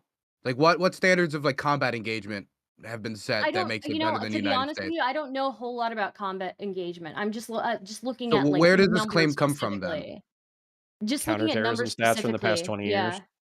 Yeah. Like Counter numbers. what numbers? I would say raw. Okay, if I'm steel manning her perspective, because I think you could Yeah. like, okay, I get where you're Okay, so hold on. I get where both of y'all are I'm going. just curious where it came from, because it just, it's Mhm. right now I think Israel's dropped over 6,000 to 8,000 bombs in the Gaza Strip. We have UN doctors getting killed, Malaysian doctors getting killed. Mhm. In the past 72 hours or before that? No, I believe it's the last 72 to like 92 hours. It's been over like Yeah, I wouldn't. 6,000 bombs that have been I dropped. would. The last And so 72 I would hours is compare. and the different Israeli than- government is openly saying, when asked to care about civilian casualties, like, how dare you even ask us that question? That's Yeah, their I open wouldn't- stance from the sure. unity government. So how is that the standard for dealing with terrorist Sure. organizations? No. I think I- within the last 72 hours, it significantly has changed. But if you look at like in comparison over the last 70 years, prior to this most recent Hamas attack, I think you would see the numbers generally are less with Israel. Globally. Well, let me ask Dylan Or then. per What do capita. you think that they would have told that America, President Bush after 9/11 would have said when they asked what about the civilian casualties? What do you think our response would have been under those? You I stand with us or you remember stand with George terrorism. Bush That was literally walking into and this in my opinion shows that George Bush was, in my opinion, a monster. The invasion of Iraq was built on lies. He was terrible at managing the economy, but that's a separate question. But the Iraq War was built on lies. He did not get solid intelligence to do it. What he told Colin Powell to say at the UN was disgusting. But putting all of that aside, the immediate aftermath of 9/11, I remember him going to a mosque and saying in front of like everybody, like, remember everyone, Muslim Americans are our friends. He would go on to monitor Muslim Americans and go on to engage in behavior that was so yes, terrible. but what about the Muslims But in we Iraq? don't even see an or, attempt Afghanistan? to was show that good. image from the Yeah, Israeli government. Not even an attempt. He specifically said some pretty. I'm pretty sure he said some pretty bad things about Muslims and other countries. Of course, he though, said right? bad Didn't things he? about Muslims. But think, my point is, the Israeli George- government is openly like, we do not care if we kill George, civilians. That is the Yes, the that is open stance within- of the Israeli within the government. last- right now. Within the last 72 hours, I would 100% agree with you. But I still think, like, given the history, even setting rhetoric aside, if you look at the history of the last 70 years in comparison to other countries involved in conflicts for less time, I think you will find, like, generally There's about the There's numbers about will. there's but there's like, about so what though? there's about 70 massacres in 1948. There's a whole village called 𝕵𝖎𝖎. They wiped out the whole village, men, women, and children, to ethnically cleanse them. You have to Google people. It's very easy these days. You don't need somebody like me or a professor teaching in college. Just Google 1948 Israeli massacres against Palestinians. They killed women and children because they wanted to Yeah, scare them. I'm not so they denying could leave the that land. there are. Not to I'm not be denying that, not to there are be sorry, massacres. not to Yeah. be that guy, but like even 𝕵𝖎𝖎, as horrible as that was, they took the kids and dropped them at the gates of Jerusalem, where they went to live in an orphanage. They didn't kill the kids. I mean, still a So they horrible killed thing the to do. But parents. So they killed the parents. See, this is the problem. I'm just Human- comparing it to the Hamas attack. No, It was the Hamas problem killed the is kids. happened the problem is hours that ago. Palestinian don't matter. Their lives don't matter, people. They just like I just ate a Kit Kat candy. That's the same thing. Hold on, Okay, let's if talk you about have to really choose, if think- you have to choose between killing the kids or not killing the kids, what do you think kill is anybody. less immoral? Isn't that terrorism? Okay. We know. Okay. Yeah, I no. didn't say it wasn't terrorism. I'm just saying, like, what happened in the last what happened in the last 72 hours? I think the only comparable thing that Israel was involved in to what happened in the last 72 hours was probably Beirut, right? Sabra Shatila. But that yeah. was but again, Sharon lost his job for that. I mean, he didn't get the war crime thing, He's but a like, criminal. but even then, the IDF didn't. They surrounded the camps. They were the ones who did the killing. That was the Christians who did that. But yeah, But that's probably a more comparable one. Yeah. Okay, let me hold on. Let's talk about the optics. Our brother there, Counterpoints, said because they were shooting people in the face. It's like here, I live in Brooklyn, New York. If a black guy mugs a woman at the subway and he makes it 6 o'clock in the news, we all go crazy. Oh, those blacks, they're going crazy in the neighborhood. Go get him. But if a white guy steals $60 million from Wall Street, nobody talks about it. So in other words, if you get killed by a plane, it's okay because you didn't see their faces. But if you shot him in the face, it's different. This is the same scenario. All humans, sure. all humans I'll should have address the this. same value. All humans should have the same value. Okay, I want to address this directly. So the reason why it's particularly barbaric from I keep saying like an American or Western perspective. I see Ali like, cringe every time I say it because I'm sure he's lived here for a while, all that kind of stuff. Born The here, reason why it's baby. Yeah, exactly. So the reason why it's particularly barbaric. So let's say let's use Afghanistan, the drone strikes as an example, right? You have half a dozen jihadist telecommunications that you track over 6 months. These people are planning suicide vest attacks, et cetera, et cetera. They all congregate in a single location. You hit it with a Hellfire missile. You kill six jihadist terrorists that were planning suicide bombing attacks. Oops, turns out that it was a wedding from one of their nephews or nieces. You actually killed 30 civilians, okay? Yeah. That's like a scenario that has happened. We know it's happened, okay? The moral difference between the two is that the intention was to kill the planners of mass murder and mayhem who wanted to cause chaos, and largely, by the way, was going to kill Muslims. They weren't largely going to kill Westerners or Americans. They were going to kill more Muslims and Arabs and Tajiks and Pashtuns and all them, right? I agree with you. Okay, so that is an attempt that is still evil. It's still bad. It's still killing innocent life. Life matters, right? But at the same time, if American special forces go to that same wedding, they see the 6 bad guys, they shoot them in the face with rifles, and then they look at the wedding party and they're like, well, these are probably all terrorist sympathizers anyways. And they start machine gunning the wedding party to death, even though it's men, women, kids, and all that kind of shit. That would be seen as more evil because there's a level of intentionality where you're taking innocent life that you know is innocent. Australian troops did that. I feel like you're removing the intentionality from the bombers, but, Okay, that's fine. Wait, no, hold on. Ali, are what's you the saying that solution? the IDF, is this your claim, that the IDF and Israel as a whole, as a system, that their goal is just to kill Palestinians? That's their goal. Yeah. To kill the Palestinians, remove them from the land, ethnically cleanse them, 1,000%. Okay, so Ali, there's one thing that I think like you and I disagree on, okay? Because I'm trying to be descriptive and I'm trying to be as charitable as possible. I don't think that the Israelis give a shit whether or not the Palestinians live or die. They just want them off the land. So, like, if they could have all of the Palestinians move to Jordan or move to Egypt or move to Turkey or move to whatever, they would do that instead of killing. And then they continue to make their borders bigger. They tried to capture all their land. What would happen? Well, hold on. So hold on. Do you? So this is my question because, like, I think that if every Israeli, if every Jew was a strict Orthodox believer in Judaism and they believed in the project of Greater Israel, that Israel was going to like rule from the Nile to the Euphrates or whatever, I would think you were correct. But seriously, like I know a shitload of Jews and I would say like, I don't know, 70%, 80% of them are like secular atheists. They're not literalists. They don't actually believe in Greater Israel. I'm not talking about the Jews. I'm talking about the government, right? The government of Israel would want to expand its land and would continue to take other territories. I'm not talking about Jews have nothing here. The Jews are just the people. So are you talking about Israeli Zionists or the government of Israel would want to expand it? Okay, so let's just say all the Palestinians leave. Israel isn't just going to keep its borders. It's going to want to expand its borders and take over more land. That's just what's going to happen.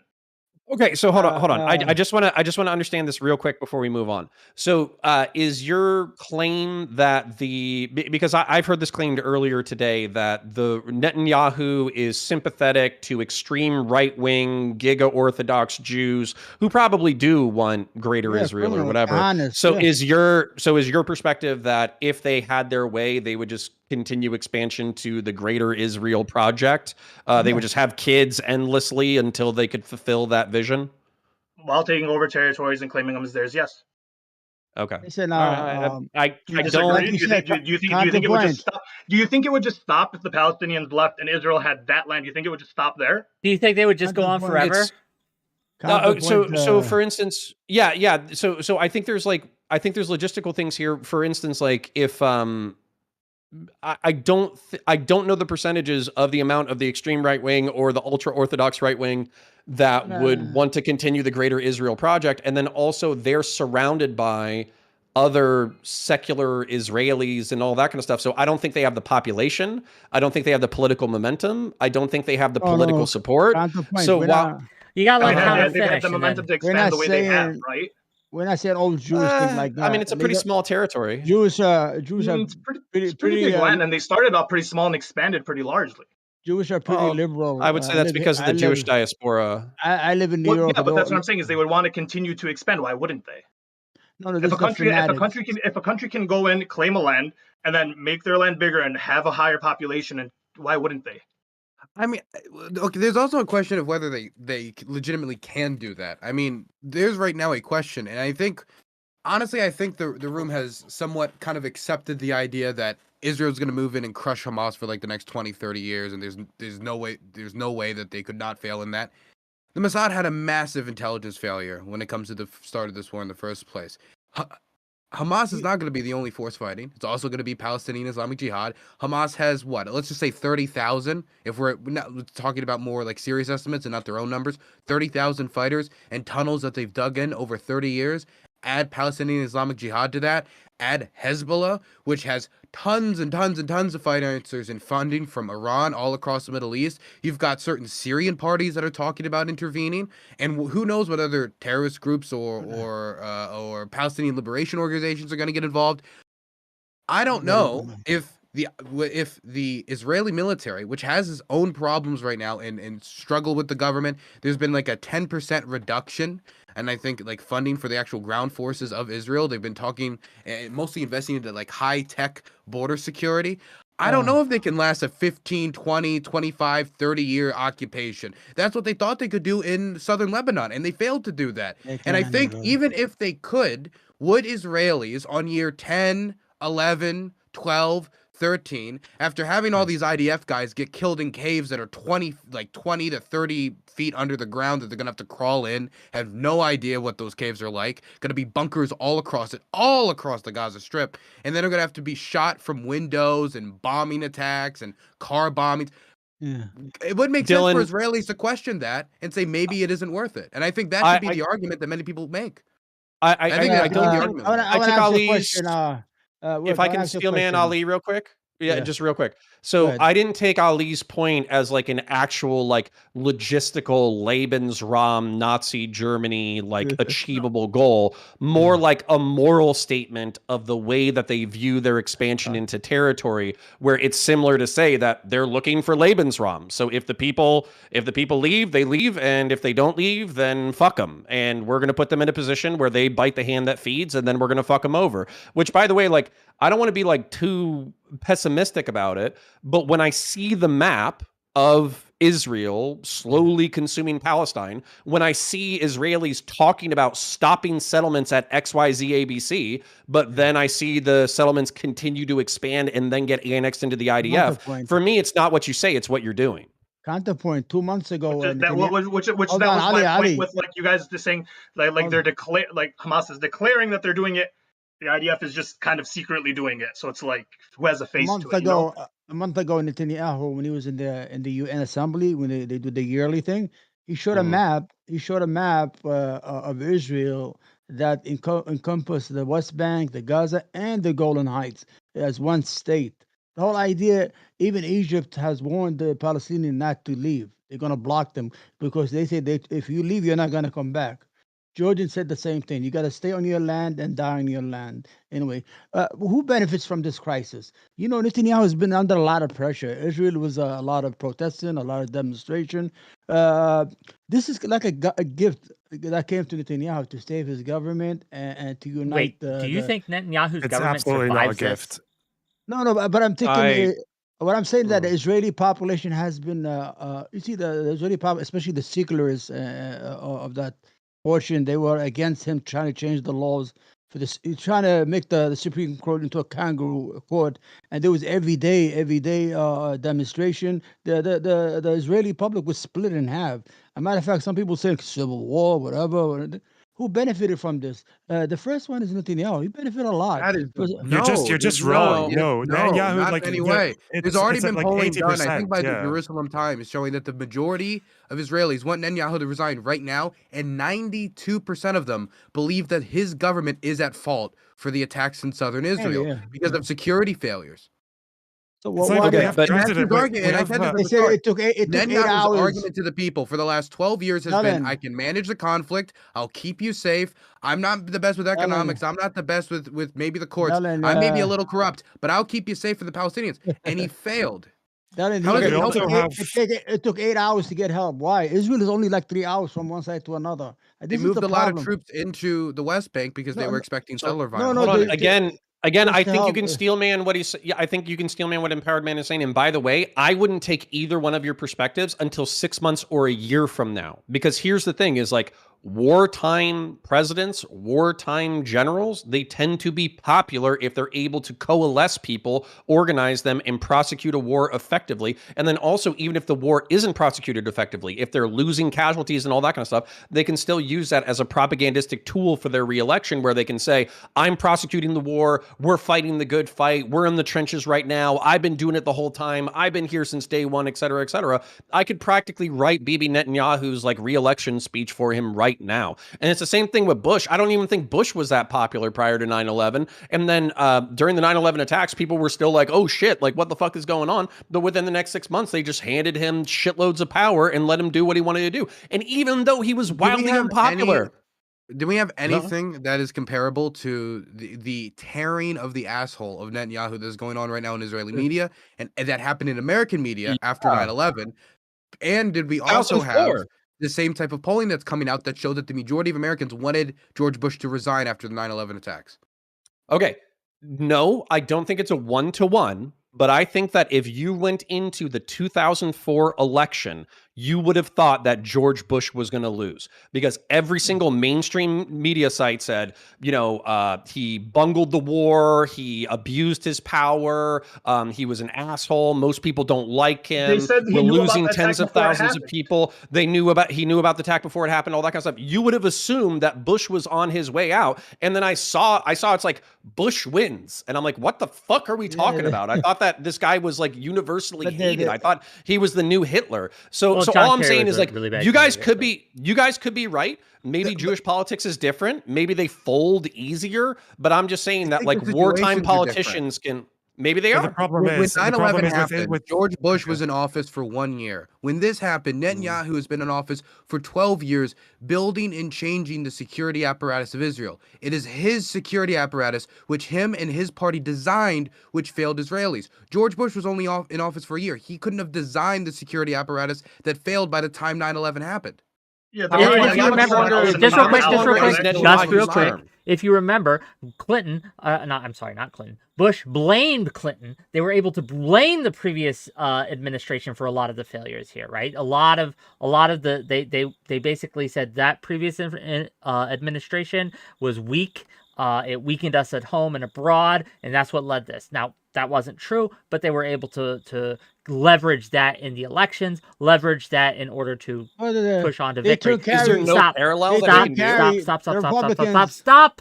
In Netanyahu's case, he's been in office for far longer, and as Dylan wisely pointed out, he's been building this. Again, Netanyahu, if he survives politically, I don't know what to tell you. I would be shocked, but Depends on stranger the things have outcome. happened. Depends on the I outcome, know what's gonna Loner's happen. been wanting to get in here, so I want to toss it to Loner, then we'll go to Counterbox. Go ahead. Like, it's not like it's an unusual thing even in Israeli history. Golda Meir resigned after the Yom Kippur War, which is 50 years ago, like almost to the day. I think the George Bush comparison isn't perfect because it's quite far off, actually, because so many of the failures are directly traceable to Netanyahu. The people in the IDF who weren't turning up to their posts all the way throughout the protests, and Hezbollah literally saying a few months ago, the IDF is weak, the time is now, they're weaker than They ever. are weak. They are weak. Yeah, they were saying that, and then there's also the fact that they were stretched too thin across the West Bank because of the settler violence. That's also Netanyahu because he's the settler guy. There's also the fact that he even said, if Bush had said 3 years before 9/11 that it's actually based to support fucking Al-Qaeda to weaken the moderate opposition, he's done. Yeah.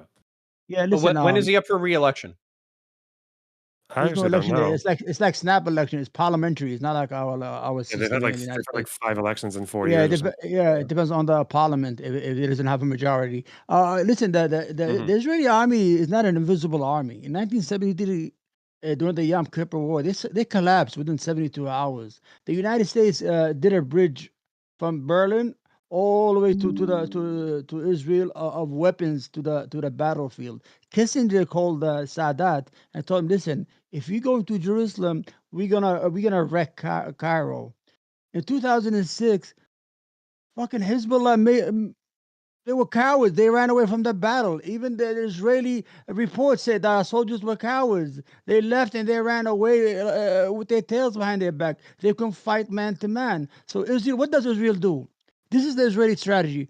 We're gonna hit your infrastructure. We're gonna destroy everything. We're gonna make it so expensive for you to. So next time you don't want to fight. What did they do? They destroyed the capital of Lebanon instead of fighting Hezbollah at the border. Cowardly act. So don't take this IDF. This is the invisible army. All of a sudden, if this army was so invisible, why are we sending all these ships closer to Israel?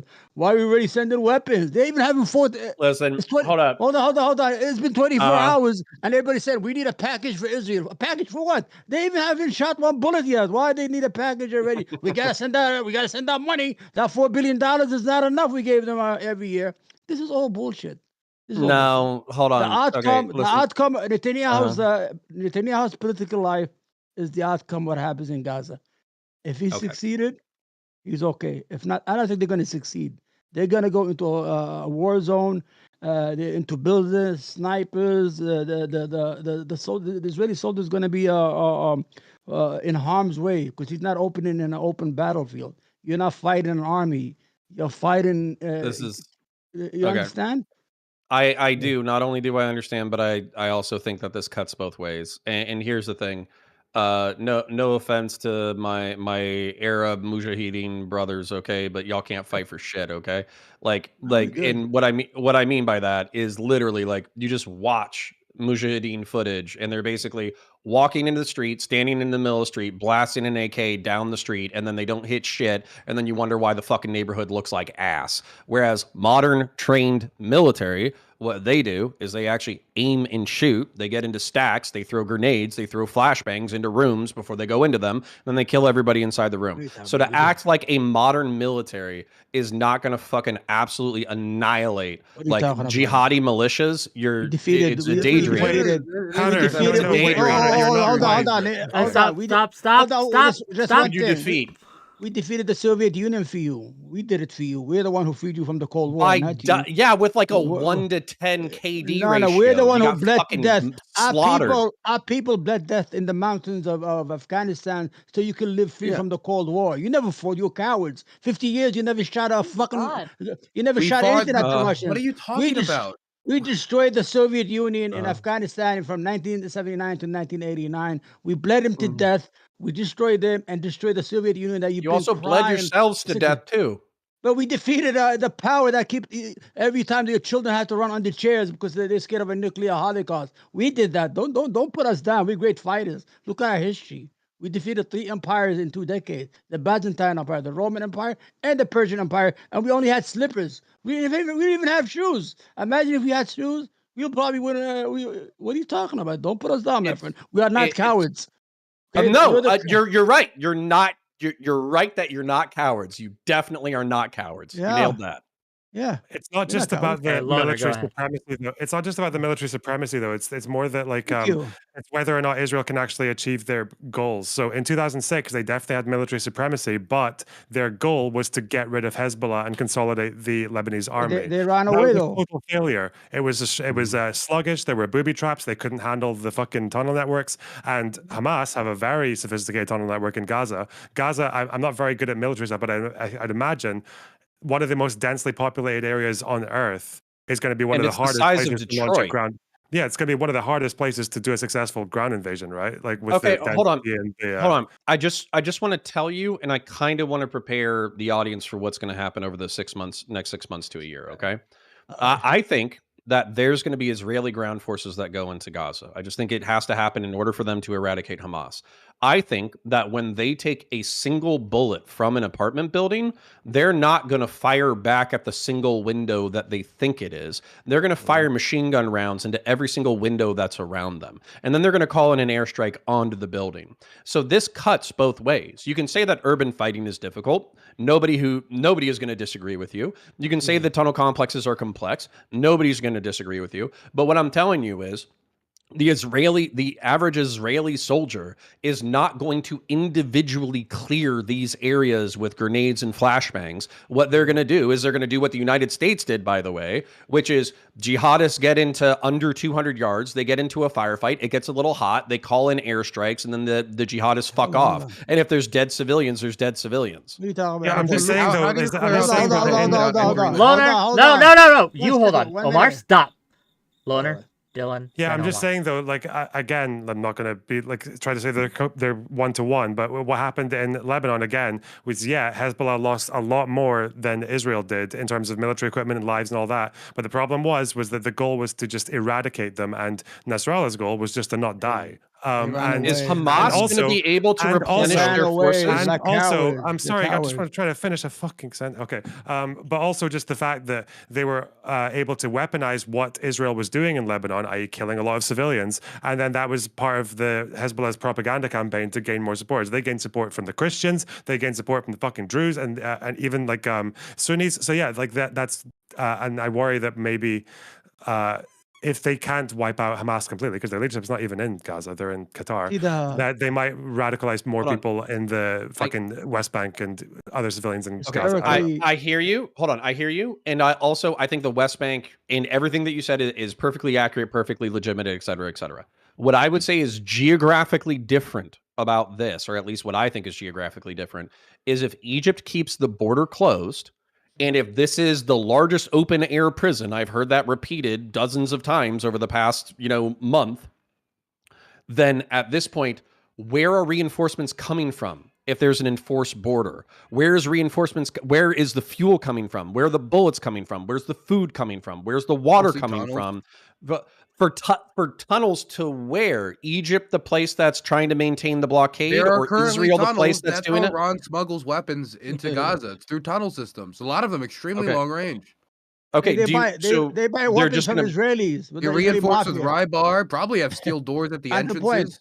You're gonna have to It's clear it out also with troops. IDF last went into Gaza, what, 2014? Like the amount of time they've had to booby trap the place, it's going to be fucking insane. Shit. The Israelis, Well, the Israeli I'm not mafia sells disagreeing there. weapons. The Israeli mafia sells weapons to the Palestinians, believe it or not. Criminals, they have this idea. They have no loyalty to nation. What I was gonna say, oh my gosh, what I was gonna say, I lost my thoughts. Just go ahead, guys. I don't know, man. I was just going to say, I think if the United States is backing Israel the way they're backing Ukraine, if they give them billions of dollars, if they give them high explosives, if they give them Ready. bunker busters, if they give them all that kind of stuff, then I think Gaza's Oh. fucked. Do you really Oh, think that okay, yeah, Israel yeah. will? Do you really think that Israel will need that though? Because Israel did like Depends defeat, on how like, hard they several fight back. Yeah, well, they did defeat like several countries around them, like within like 7 days, right, or 6 days. So I don't know. I feel Because like of they technological might. supremacy. No, They because the may United like if they can States. do that. If they can do that with other countries around them, then why wouldn't they be able to just do that with Gaza? So start. This is what Lonerbox is saying and Dylan is saying, and I want to give plenty of space for what they're saying because I think it's Mhm. true that counterinsurgency warfare versus national level warfare are two different things. What happens is national level forces engage with each other, they inflict incredible damage to each other, and then eventually one party says, I'm tired of sending my young people into the meat grinder, I've had enough, I'm done. When it comes to counterinsurgency, basically what you're talking about is not being able to identify who the enemy is, logistics and spy networks and basically like militia networks that can operate for decades. Part of the reason why I'm taking what Loner and Dylan's are saying into account is because I think the geography and the small amount of territory is going to play to Israel's favor. But Loner and Dylan actually have historical examples like, Afghanistan, like Iraq, like Lebanon. Fallujah. Like, That's true. yeah, I well, will but agree. Fallujah Afghanistan isn't a great definitely does example because that, that was yeah. one where, Yeah, sorry, we Fallujah isn't a actually- great example because actually- that's where a national level military went in and killed everybody. So I actually think it's going to Yeah. be more like Fallujah than it is going to be like Lebanon or You had to Iraq give out or money Afghanistan. in Fallujah. Well, the rebels in Fallujah had like a few months to build up defenses. I mean, I don't even know how long. We're talking about 30 years of defenses and tunnel networks that they didn't have Fallujah. In Fallujah, they like busted in the walls between the buildings, but they don't have the tunnel networks they have in Gaza. Dylan, they And give and out also, money. They give out money I to just stop want them to from quickly fighting. say that I feel like part of the reason that this happened in southern Israel in the first place is because the Mossad and Netanyahu's government, to a small extent, kind of underestimated Hamas, and Hamas tricked them in their intelligence network. Up until a few weeks ago, the consensus was that Hamas didn't want another war. They weren't planning to do anything like this, and now the intelligence officials believe that the communications that they heard to believe that was actually fake and done by Hamas specifically to trick the Israelis. And the training operations where they made kibbutzes on the border that they raid, like fake Israeli villages where Hamas was training and raiding, where they were practicing on paragliders. There's no way the Mossad didn't know about it. But they underestimated Hamas, and now we have the most deadly day in Jewish history since the Holocaust. And the last thing I want to do is underestimate. If it's not like Hamas didn't anticipate the day that Israel would walk in if they were actually able to pull this off successfully. And they're not the only party involved here. Iran is going to have a field day with this. It is Iran's national security priority of the mullahs to push Israel into the sea. Now, whether they mean that they're going to do that literally any day, I doubt they'll ever will. But their national security priority is to undermine Israel. That's one of their main priorities. That is the next question I had. To do it. Just real quick, real quick before anyone else goes. That is the next question I had, and what I wanted to bring up next to talk about is the responsibility that the other countries that have funded Hezbollah, and some would say funded and supplied Hamas, such as Iran. What responsibility do we have? Does Iran gain from this, and how? And what should, if any, be the international response? I know Stardust wanted to go, and then Omar wanted to go. So we're going to go in, and then we'll. I go. Stardust and Omar. Yeah. Okay. No, let Omar go. Okay, yeah. Omar first.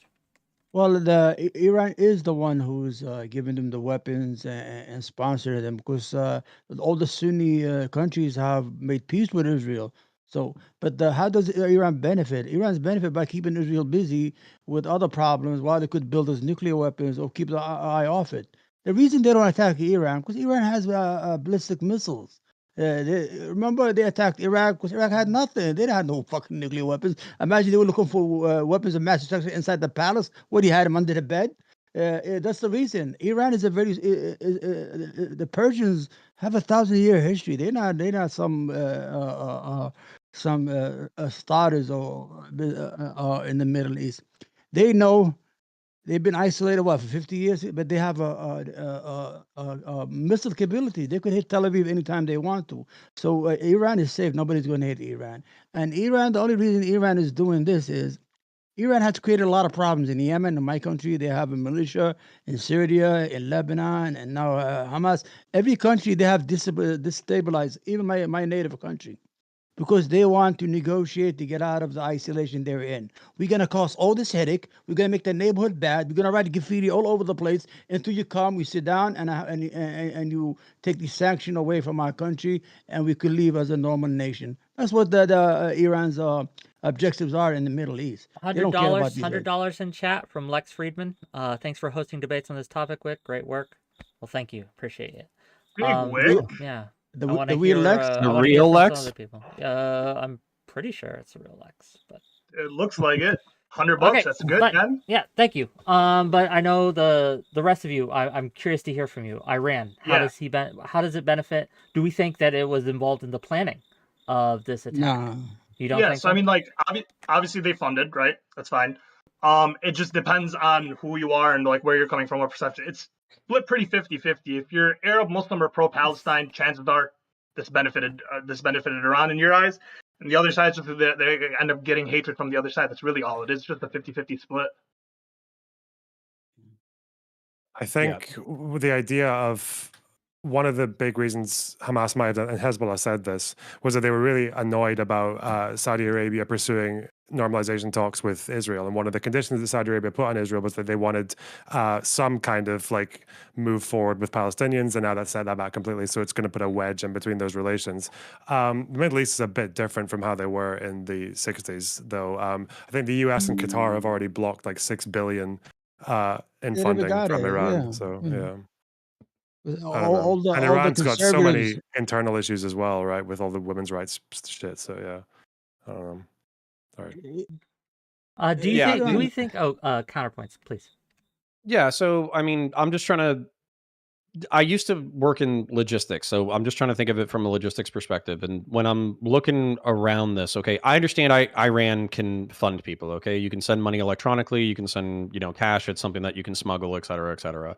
But when I'm looking at the map of the Gaza Strip, it's on the western side. It's in the Mediterranean. Its largest neighbor is Israel. Its second largest neighbor is Egypt. You would have to talk about looking at this. We're talking about you'd have to have an 80-mile tunnel system out to Jordan and Saudi Arabia. And correct me if I'm wrong, like these tunnel systems aren't exactly like, Jordan and Saudi Arabia, last I checked, aren't particularly sympathetic to Iran. So I'm not saying that you can't get contraband. I'm not saying that you're not going to be coming back to me in 6 months and saying, hey, Connor, you're an idiot. Here's some, Iranian militias. Here's some IRGC sneaking in weapons into Gaza. But again, I'm just landing back on the geography. I think Gaza is fucked. Then when it comes to like Iran's responsibility, it is hard. I think what the empowered man just said is one of the problems. Is Iran was one of the major players up until the 70s. We relied on the twin pillar diplomatic system up until the 1970s, where we were reliant on Iran for geopolitical security. So having them be an enemy or an opponent is a massive thorn in Israel's side and our side. So how far they go with it, I don't know, though, because it's you're talking about an existential dice roll to the point that they could start World War III. Here's a question. Do you think Egypt will help Israel enforce the blockade when it comes to the smuggling routes between Egypt and Israel? Because there's a lot of the smuggling routes are from Egypt and Israel. Yeah. I mean, Legally, Egypt and the Gaza Strip. legally, yes, but Honestly, underground, it looks like it's 50-50. And I think if the Israelis control Gaza, they could effectively threaten the Egyptians, where they say, like, if you keep letting weapons into Gaza, we are going to open the border and let tens of thousands of Palestinians into your territory. So yeah, I think Israel has some leverage to get Egyptians to cooperate. Could Israel just let all the Palestinians into Egypt and Egypt couldn't No, stop them? the Egyptian president just spoke earlier. I was watching the Arabic news, Al Jazeera, and he warned. He said the Palestinian people, don't move from your homes. They're going to try to ethnically cleanse you because you're not going to come back. And the king of Jordan said the same thing. You stay on your land, and they're not going to let him go. Because Why everybody do knows we what- think? Why do we think that Jordan and Egypt wouldn't want the people of Gaza? I would they don't want assume the that headache they're not going to Jordan, come back. has They're got gonna fear do- from the Black September War and certain like history there. But I mean, Egypt probably has some of the same. They're I think mostly feared about like fearful of Hamas infiltration and probably having to support the refugees. No, The Egyptian government is unbelievably brutal. They can't come back. Israel will not let them come back no more. This is Well, empowered man, you Well, no, keep it's saying not- that like wait, it's a let's- humanitarian let's not concern. pretend that Like the Egyptian government, through the kindness of their heart, are not letting people flee into No. Egypt. They don't. Yeah, it's not let want it's not Palestinians, humanitarian. It and beats the they don't- purpose. if That's they the whole wanted objective of the Palestinians war. Shouldn't they wait? don't- Shouldn't we allow? Wait. Shouldn't it be up to individual Palestinians whether they choose to leave or go and choose a No. safer option? No, so Wait, they have to be no? forced to stay in Gaza Shoot him in the to head. fight Anybody leave, against shoot him in the Israel. head. That is no, What? it's just Hold a on. national No. suicide pact. Wait, hold on. What? Stop. Omar, Anybody what did you just say? leaves- Hold on. Stop. Anybody leaves toward Egypt, shoot him in the head. That's a traitor. Don't give up your land. You've already been running You for are 70. like, are you Hold fucking on, like hold on, terrorist? hold This on, is like hold on, terrorist, hold on. like Hold crazy on, hold shit. on, hold This is on. like terrorism Hold shit. on, Like, hold what on, the hold fuck on, are you hold on. saying? Let me finish. They've been running over for 75 years. They've been running from place to place. Can we even platform this? I Actually, actually no. don't I know, think Omar. like no. There's This is no we can place. platform this on Twitch. Actually, Omar, Stay on I'm your sorry, land. buddy. To the Palestinian, if you hear me. you're saying to shoot Palestinians Okay. and then saying the Omar, Israelis I are don't- being Omar, I don't I mean can't it. let you. I I can't don't let mean you do it. this. I don't mean it literally. I'm sorry. What a fucking I couldn't psycho, believe what he man. just said. Yeah. I didn't That's mean the to get Hamas that out of opinion, by him. the way. Oh my Sorry. god. That's that the was that's Well, the radical well- Hamas opinion, by the way. They think that Palestinians who live in Israel and don't rise up are like traitors, right? They Yeah. think Lebanese refugees who try to get citizenship or try to buy a house are traitors. Yeah.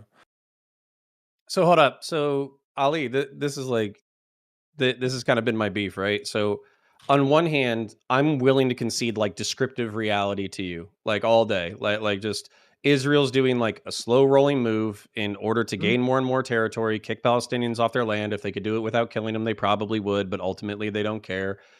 Their political goal is to expand their territory, et cetera, et cetera. Like, you can look at the rhetoric versus looking at the actual geopolitical change over the past 100 years, and it's pretty obvious what's going on. But then you have somebody like the empowered man who says that if refugees are fleeing their own territories, then they should be killed as traitors. And I'm like, and I hate to say it because obviously it's bigoted or racist or whatever, but like, fuck that, and Yeah. fuck people who think like that. Yeah. And at the end of the day, like, I don't think you're actually sympathetic to the humanitarian needs of the people on the ground. I think you just view this as a proxy war to stick your finger in the eye of the Western world and of Israel in general. So Yeah. as a result, it's not about the people, it's about sticking your finger in the eye.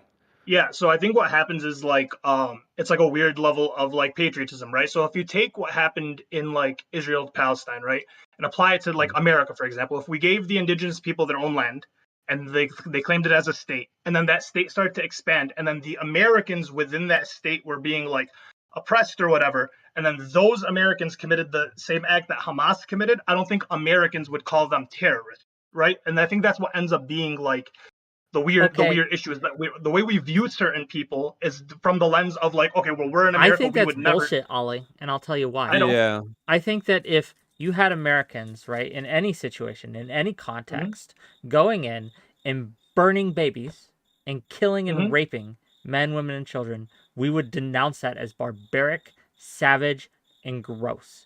And no one would support, at least on the government level, right? There would probably be crazies, right? But at least on the government level, no one would endorse that. No one would back it. No one would support it. I'm not so sure about that, but I was about to say, I don't think that's true, man. I think that's the level of the people that you agree with and you see yourself with, right? So if you see Americans being oppressed, you feel like they're being ethnically cleansed, whatever it is, and then they do an attack like that. I'm not condoning the attack. What I'm saying is that you would have more empathy with those people because you relate to them. I lose all my empathy as soon as you kill a baby. I'm just saying. Wait, I'm just saying though. Could I pose like a hypothetical? I want to pose a hypothetical. Okay, I think like to make this a little bit more analogous. Let's say there's like an area like a city maybe that has a high immigrant population, and then there's like a couple of like there's like a small group of people who have opposition to those people coming in and becoming a majority there. And let's say that small group of people, commits an act of that kind. I think like across the board, yeah, we would all be very, very like I'm right down the middle. In the United States, we have people who go into fucking pizza parlors and make up bullshit like conspiracy theories, shoot bullets in the roof in order to stop oppression that's not even fucking happening, right? So the idea that somebody like Marjorie Taylor Greene, who last week was saying that the Ukrainians are like harvesting baby organs in order to fund their war effort, that she wouldn't be in the American version of Hamas, like leading it forward if we were in a comparable situation to the Palestinians? No, I absolutely don't. Marjorie Taylor Greene is cheating, okay? She's an exception, right? That's cheating. Okay, that's cheating. No, hold on. No, I think we hold up. So I think what we need to realize, is that we are at least for me, like, I'm not a religious literalist. I still find like a lot of value in religion, but I'm not a religious literalist. I think that the morality that you're talking about is actually pretty common in the 19th century and common in the 19th century United States of America. If you looked at the way that we treated indigenous people or whatever, it's like they're savages, the only good Indian is a dead Indian, all that kind of stuff. Like we effectively did genocides here. And then even if it wasn't like a physical genocide, it was a cultural genocide where we said the only way that we can have these people as a part of our society is if we civilize them, is if we make them become Christian, adopt our names, adopt our religion, adopt our language, et cetera, et cetera. So I don't think we're, that many generations removed from morally participating in this thing. That being said, I think what differentiates us from this now is that, like, in the past 50 years, I think through technology, through social media, through liberal values, through the internet, through globalism, all that kind of stuff, we realize that shit is fucking evil. And so what happens when you have people explain the thought process of genocide or the thought process of mass slaughter, it sounds like excuses, it sounds like apologia, and it sounds like justification. And so that's where I think that the pushback is coming from, even from me, because if you show me Hamas, butchering like entire people in the kibbutz, and you're like, well, they were there, they were colonizers aren't civilians or whatever. What that does to me is it jettisons my capacity for empathy. And I hope the IDF goes into Gaza and kills every member of Hamas, because that they supported and made it a policy to actively kill civilians. As a result, that's morally incompatible with the way I view the world. They have to be destroyed. Yeah. Last question before we kind of wrap this up. I'm not sure if I want to take calls on this one, to be honest with you. Wait, as well. So with my analogy, would you agree or you disagree on how that would work out? No, sorry, real quick. I'll be quick. No, I agree with you. I think that the vast majority of us, like including like Wick and all that kind of stuff, would be like, fuck that. They don't represent us. They're pieces of shit. I condemn them wholeheartedly. They're fucking assholes. And as a matter of fact, you have my wholehearted support to fuck them over. But I do think that the closer physical proximity you have to that area, you would find sympathizers and you would find people who logistically and financially supported them. And that's just saying as well that was just the explanation to the empowered man. So there are people who obviously are never going to see it as like a two-way problem. There's always going to be one. Like they're always going to be pro one side. Obviously, I'm pro the Palestinian side, but I understand that the issues come from both, and then there's just more nuance than simply picking. Loner, go ahead. I'm just saying that for all the suffering that Palestinians have gone through for the last 75 years, like even it seems when you look at polling, most of the time, most of them don't support it either, right? So even during the Second Intifada, most Palestinians opposed the suicide bombings. The most popular leader in Palestine to this day is not Hamas. It's not a terrorist. It's Barghouti, right? He's and he's said in the 2000s that he opposed attacking civilians in Israel because no good will come from killing our future neighbors, right? That was his position.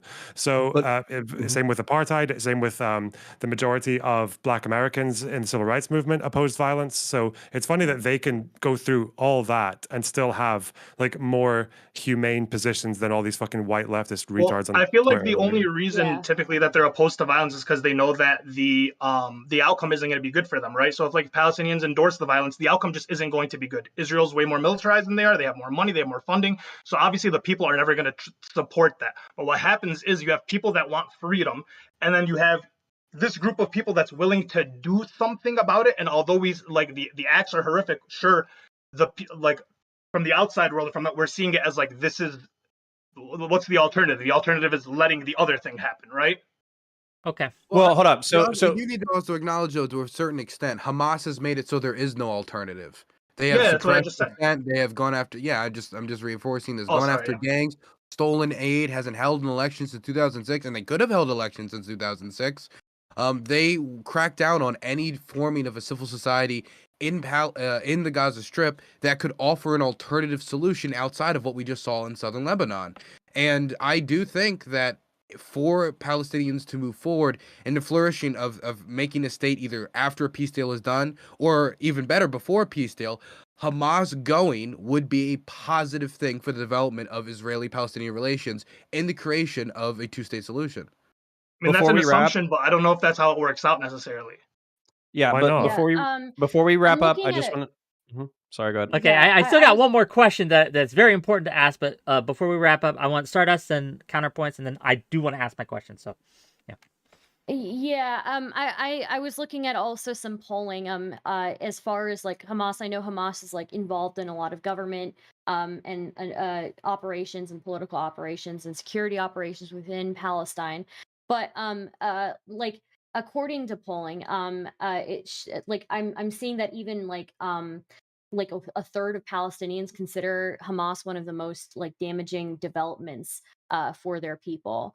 So I think that's important too. Also, kind of keep in mind. You can even when they won the election, I think most of them said that their reason for voting for Hamas was not to do with militancy. It was to do with corruption, because the PA were notoriously corrupt, whereas Hamas had a good reputation from the charity with 𝕾𝖍𝖎𝖙𝖘𝖍𝖔, right? They've always got that veneer of being religious and noble, even though they are corrupt. But Counterpoints, Okay, and then my and question. yeah, real quick point. So I'm happy when Lonerbox said like, oh well, we haven't seen anything from our side like this, in the past like whatever amount of years. Like, I'm happy that you later brought up Sabra and Shatila, which was basically like Christian phalanges militias that were in Lebanon that then massacred a couple of cities, allegedly with IDF support.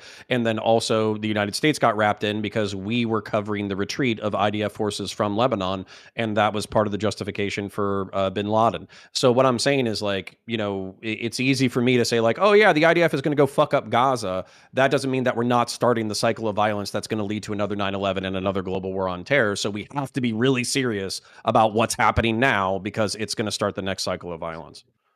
So, given that, to kind of fast forward everything, to recognize that we live in the now, in a very real sense.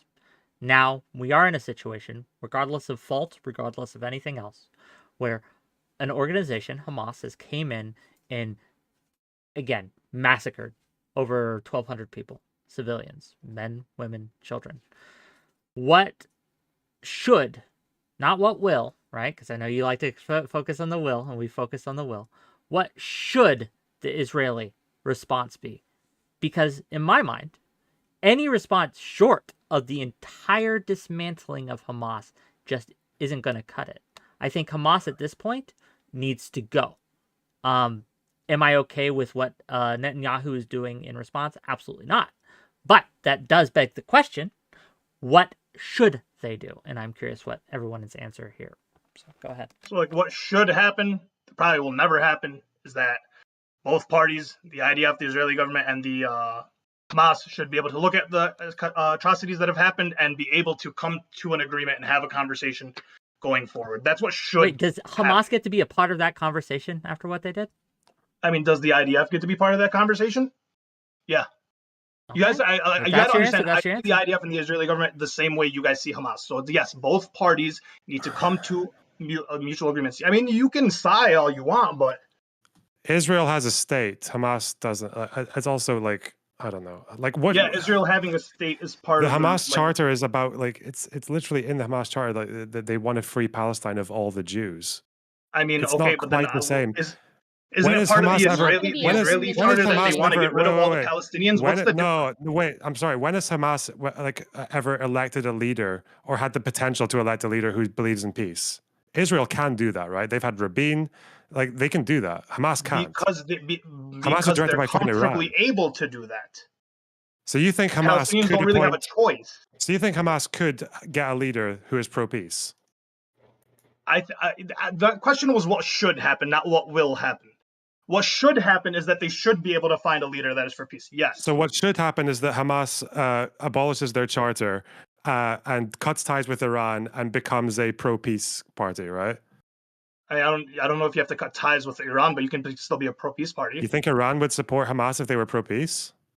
I mean, once again, this is what should and what will. So these are two different. I'm getting two different questions. Okay, you're leaning really hard on the should, as in idealistic world. Let's. Yeah, that's. I mean, obviously that was the question. You said not what will happen. Yeah. What should happen? That's literally what the question was. You're right. Maybe I phrased the question poorly. I just didn't think we were going to go into fantasy land where what should happen is the aliens should come down and turn us all into good people. The dragons should come up and make peace with the fairy elves. Come on. You know what I mean when I say should. You know what I mean. No, you disagree with him because of the way he morally views them. So Wick, if I can, maybe we can rephrase the question as in like within what reason as it stands on the ground now. Let me ask this. Let me try this. As the facts on the ground stand now, okay? Now, today, what should Israel's response be? I mean, I can go if you want me to go. Yeah, someone, please. Yeah, okay. So what should / will be Israel's response? They should stop the airstrikes immediately unless it's against a purely military target. They shouldn't do the there's a residential area around this target. I know that eliminates 99% of their airstrikes, but it just is what it is. Then what I would say, you're nodding your head, you're not going to agree with the rest of what I say. Then I would say Sending ground forces, anybody who shoots at you, you do counterinsurgency warfare. You take them all out. You disband Hamas. You go after their insurgency network. You go after anybody who's logistically supporting them, et cetera, kill or capture all of them. You militarily occupy Gaza. But then what you have to do, because what we're talking about cycles of violence, is you have to view Gaza as a nation building project on par with what you would do for Jewish citizens of Israel. So you have to have a desalinization plant. You have to have water. You have to have access to stable electricity. You have to have access to education. You have to have access to secondary education. You have to have the ability to travel and all that kind of stuff. And I know that what would be the impetus, or not the impetus, the impulse would be for violence and revenge. Let's keep these people as subservient slave animals living in rubble and let them all fester and die, and who gives a shit if they're educated, and who gives a shit if they have clean water? Don't you remember these massacres? That's going to be the impulse. But I think that you can appeal to a utilitarian framework with Israel and say, what is going to end the bloodshed? And what's going to end the bloodshed is prosperous, healthy, ambitious Gazans who have a different priority than killing Jews. And if you're not down with that, then you're probably wrong. Where would I disagree with you? Probably with the military rolling in and killing everybody who shoots at them. That's part of the war, man. Like, I understand So that's a side that are ground invasions not typically more deadly than airstrikes? They probably are, but at the same time, Yeah. what you're talking about is the morality of just dropping bombs kind of willy-nilly, and then who it kills is who it kills, versus individual soldiers making the choice. And I understand that, like, having individual soldiers making the choice opens it up to massacre, because then, you know, one of your friends gets shot and then you're just like, fuck all these people, and then you just machine gun a crowd. But you're also capable of holding those people accountable. So then it becomes a moral calculus of actually separating the combatants from the non-combatants. The one thing that really makes me hesitant about any ground invasion, or the idea that this would be a long-term solution, is I do not believe that the current government of Israel is at all interested in what you just laid out. Interested in developing a state in the Gaza Strip that would address the needs of Palestinians and make them think that the type of violence that Hamas engaged in, not only are they not in favor of it, they would never even have that type of thought pass their mind. I don't think that that's what the Israeli government wants. I don't think they're going to engage in that type of a ground campaign. And for that reason, I have to oppose that type of a ground campaign. And I can't be in favor of it. I'm in favor of the people who killed civilians in southern Israel, every single one of them being brought to justice, and the people who planned and operated it being brought to justice, either through special forces raids or finding out where they are and killing them with civilian casualties limited as much as possible. Because you got to make sure that the response to this isn't literally, well, it happened, I guess it is what it is. Not only would that be a terrible incentive for terrorist organizations, but it also would meet with immense backlash from Israeli society and make it so if they're like, well, if you won't deal with it, we'll put in somebody we know for sure will deal with it. And it'll probably be some crazy-ass far-right radical. But I don't think a ground operation necessarily is going to lead to the eradication of Hamas. Everybody's viewing it like Hamas are a bunch of fish in the barrel. But if they get in the tunnel system and evacuate and go into exile like they have before, and we have good reason to know that these types of organizations have ties all across the globe for places they go and hide in, that Hamas's leadership is in Lebanon. They have leadership in Qatar. They have leadership all over the world. How do we know that it's not just going to be Hamas goes into exile, Hezbollah fights with Israel for 20, 30 years, and now it's going to be a long-term counterinsurgency campaign that solves nothing but just adds a bunch of bodies, like the invasion of southern Lebanon? Well, given that that's the reality on the ground, given that that's true, right? A lot of Hamas leadership isn't even in Gaza, right? Is this fixable? Is this solvable? Not unless you kind of go with the solution that I was talking about. Also, the other thing about the West Bank too, I think you have to freeze. I don't expect Israel to withdraw settlements. I really don't. But I think you have to freeze building of settlements in the West Bank, and you basically have to tell them you're not getting IDF support, you're not getting your internet hooked up, you're not getting your water hooked up, you're not getting your electricity, and you're not getting the protection of the Israeli state. So if you go outside of our borders, you're on your own and you're fucked. So I think that's what it would take. I don't think Israel's have the spine for that either, but that's what it would take, is a freezing of the borders if you want a two-state solution. Then when it comes to what Dylan said with like, well, how do we know that Hezbollah is not going to go international and just, kind of stay on the fringes? I'm Hamas? sure. Oh, sorry. Yeah, thank you. Hamas. How do we know Hamas isn't going to go international? I think Israel's probably going to ask the United States, because I think it's a little bit less dicey for American special forces to be in Arab countries than it is for Israeli special forces to be in Arab countries. They're probably going to ask for us to conduct special forces raids on their behalf and just say that, like, oh, we thought it's Al-Qaeda or we thought it's ISIS or whatever, but actually it was Hamas. And then also, I think that if you've seen, I think the movie was called Munich. It's where like a series of Jewish assassins basically travel internationally in order to take out the leaderships who were behind the Olympic assassinations. I expect Israel to do something like that, which they have done recently. They did that with the Iranian nuclear physicists.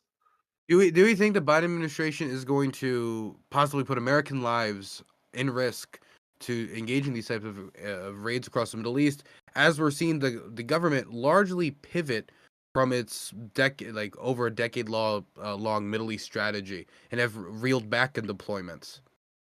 Well, as far as I know, we've been in CT plus for a while, which was like Obama's thing, which is like counterterrorism plus. It's viewing terrorism as like a law enforcement issue, and I think that it's entirely possible that, I mean, board.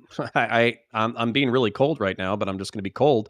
Board special forces don't want to spend 4 years on a contract not deploying and not stacking bodies. So U.S. SOCOM is probably begging the president of the United States to be taken off leash in reference to this. I want to get a start. Being active. I mean, there's a question about being active in certain regions like Syria, which is going to be a lot easier for American special operation forces to engage in, because everybody and their mom can intervene in Syria, in the region. There is no, like, the government of Assad has butchered his own people endlessly and has made it so he doesn't. Yeah, I don't think you're going to be able to do this in Oman. Well, when we talk about like places Arabia. like Qatar, yeah, well, that's my question. Is we're not going to put U.S. special forces in Qatar, are we? No, but that's where I would expect a similar situation in Munich, where maybe a couple of people get car bombed and they weren't expecting it. And just to be like, just to be ultra clear, like what I'm talking about. So I know it's a film, but it's allegedly based on real events where Israel did do reprisal assassinations for the Munich Olympic Games, in which their Olympic team was killed. And also, we have information as recent as, I want to say, like 2008 or 2011, where a moped in Iran drove up alongside a nuclear physicist in Iran who was working on the nuclear program, and they basically strapped a magnetic explosive to his driver's side door and killed him. So I don't think it's beyond Mossad or Israeli special forces capacity to conduct extrajudicial assassinations of organizations that they believe to be terrorists. I'm sympathetic to the fact that the Mossad is an extremely effective organization, but also it was also the Mossad that failed to stop what just happened in southern Israel. And so while I do believe that Mossad has an immense capacity, it is up in the air if, after this policy of just like perpetuating the conflict that Netanyahu is engaged in, that their government could engage in these types of raids in countries that will be expecting these types of raids. The historical parallel that I would cite to you is the CIA. So basically, pre 9/11, they went to a lot of like signals intelligence. A lot of human intelligence people were saying, like, we need to be on the ground, we need to be talking to people, we need to have a better network, we need to do this, we need to do that. They were basically ignored by the administration, and as a result, 9/11 was viewed as an intelligence failure. I think people still call 9/11 an intelligence failure to this day, and yet since that date, CIA has been infinitely more kinetic. They've gone on the field. They have the Special Activities Division. They work with the drone program. They work with special forces all the time. So I get what you're saying, where maybe they failed in their capacity now. I'm not going to lie, guys. Maybe this is like too unnuanced. I view this as Israel's version of 9/11. We are a population of 320 million. I think we've been 250 million plus since before 2001. We lost 3,000 people to 9/11. Israel just lost 1,000, and I'm pretty sure they're a country of only a few million. This is going to go really close. It's going to cut really deep to the bone, and they're going to kill a lot of fucking people because of it. And on that note, gang, this has been a discussion. I apologize for the toss thing earlier. We dealt with that. It is what it is. Whoa! I want to check the temperature here. Are we going to take calls for this, or are we not? What are we thinking? What do we want? I got to take care of family, honestly. Okay. We probably, yeah, that's kind of my thinking. I don't know if I want to bring people on to scream and yell about this. So that's what we're going to do. Gang, if you like this content, if you've enjoyed this discussion, if you, like Lex Friedman, love Wick, then consider supporting the channel by liking and subscribing if you're watching on YouTube. If you're on Twitch or you're on Kick, follow. Give me some subs. Give me some super chats. All that goes to help the channel, and I appreciate you and thank you for tuning in. And I want to say I appreciate all of you for being here, for weighing in, and for mostly being calm, rational, and reasonable. I do have a question. Oh, please go ahead. Before we finish this up, do people on the panel think that that Israel should restore the power and utilities to the Gaza region, or do you think that's too risky for them? I think they should Obviously. restore it immediately. I think they should restore it as well. Yeah. I just don't. I don't Yeah. know why they. I don't know why they did that human in the beings first can. place, yeah. Sorry, this is kind of a big deal. Yeah. Human beings can't survive without water for 3 days. Yeah. And Yeah. we're talking I don't know about the why they're desert. doing that. Yeah. Well, I Well, know because- why they're doing it. Well, They yeah, don't give a listen, I know fuck. why. Well, Yeah. this is the thing that gets me. They're saying they're doing it to, you're gonna go in, you're Get the gonna hostages destroy Hamas. released. But Hamas has years and years and years of bottled water in those tunnels. Hamas has generators, they have fuel stored up. The first people that are gonna be suffering from these utilities getting cut off are going to be working class Palestinians, and the Hamas leadership are gonna be eating duck and good fish, and they're going to be absolutely fine, and the majority of Hamas fighters are going to be able to sustain themselves because they are the priority for Hamas, which is solely right now interested in resisting Israel in every way. And the only way they can do that is if they have fighters with a full stomach, not necessarily a civilian population with a full stomach. If Yeah, you want and to, if I could, I think that they should restore the power and the utilities, because I think that not only Well, the water, are at the least. average people, at least the water, and not only are the average civilians going to suffer from this, I think restoring those things would probably at least build some like goodwill between Israel. I think that for Israel to move forward, I don't know militarily what they should be doing, but I do know Israel moving forward will have to find a way to build a strong relationship with this, Palestinian civilians. I Yeah. I want to say something that I think is like Real quick, then we got to get critically, to closings. yeah, So, critically important. I think Israel has a lot of momentum. I've said it before. I've said it again. I think that they have the ability to use international rage at this incident in order to militarily occupy Gaza and maybe even displace like most of Gaza to a different location. I think what will absolutely destroy that momentum is if in 2 or 3 days you have Palestinian families walking out with their dead children from dehydration, and they're holding them and they're live streaming it and recording it and uploading it. If you have like, obviously the kibbutz massacre was horrifying, but if you have tens of thousands of dead children in 3 days because of Israel's direct action, you're going to lose whatever political sympathy you had. and I on think that they've note, already lost a decent chunk of it. Yeah. Yeah. they had an opportunity. Too early to tell, but it looks like they're squandering it. Okay, on that note, I want to give everyone here closing thoughts on this and tell people where they can find you if they want to find you. And we're going to start in the reverse order that we started. We're going to start with Stardust. We're going to work our way and let Ali close us out. Stardust, go ahead. Yeah. So again, I will say that it's a tragedy on both sides. At this point, 70 years on, I don't hold the citizens of Israel responsible for the original situation that led this all to happening.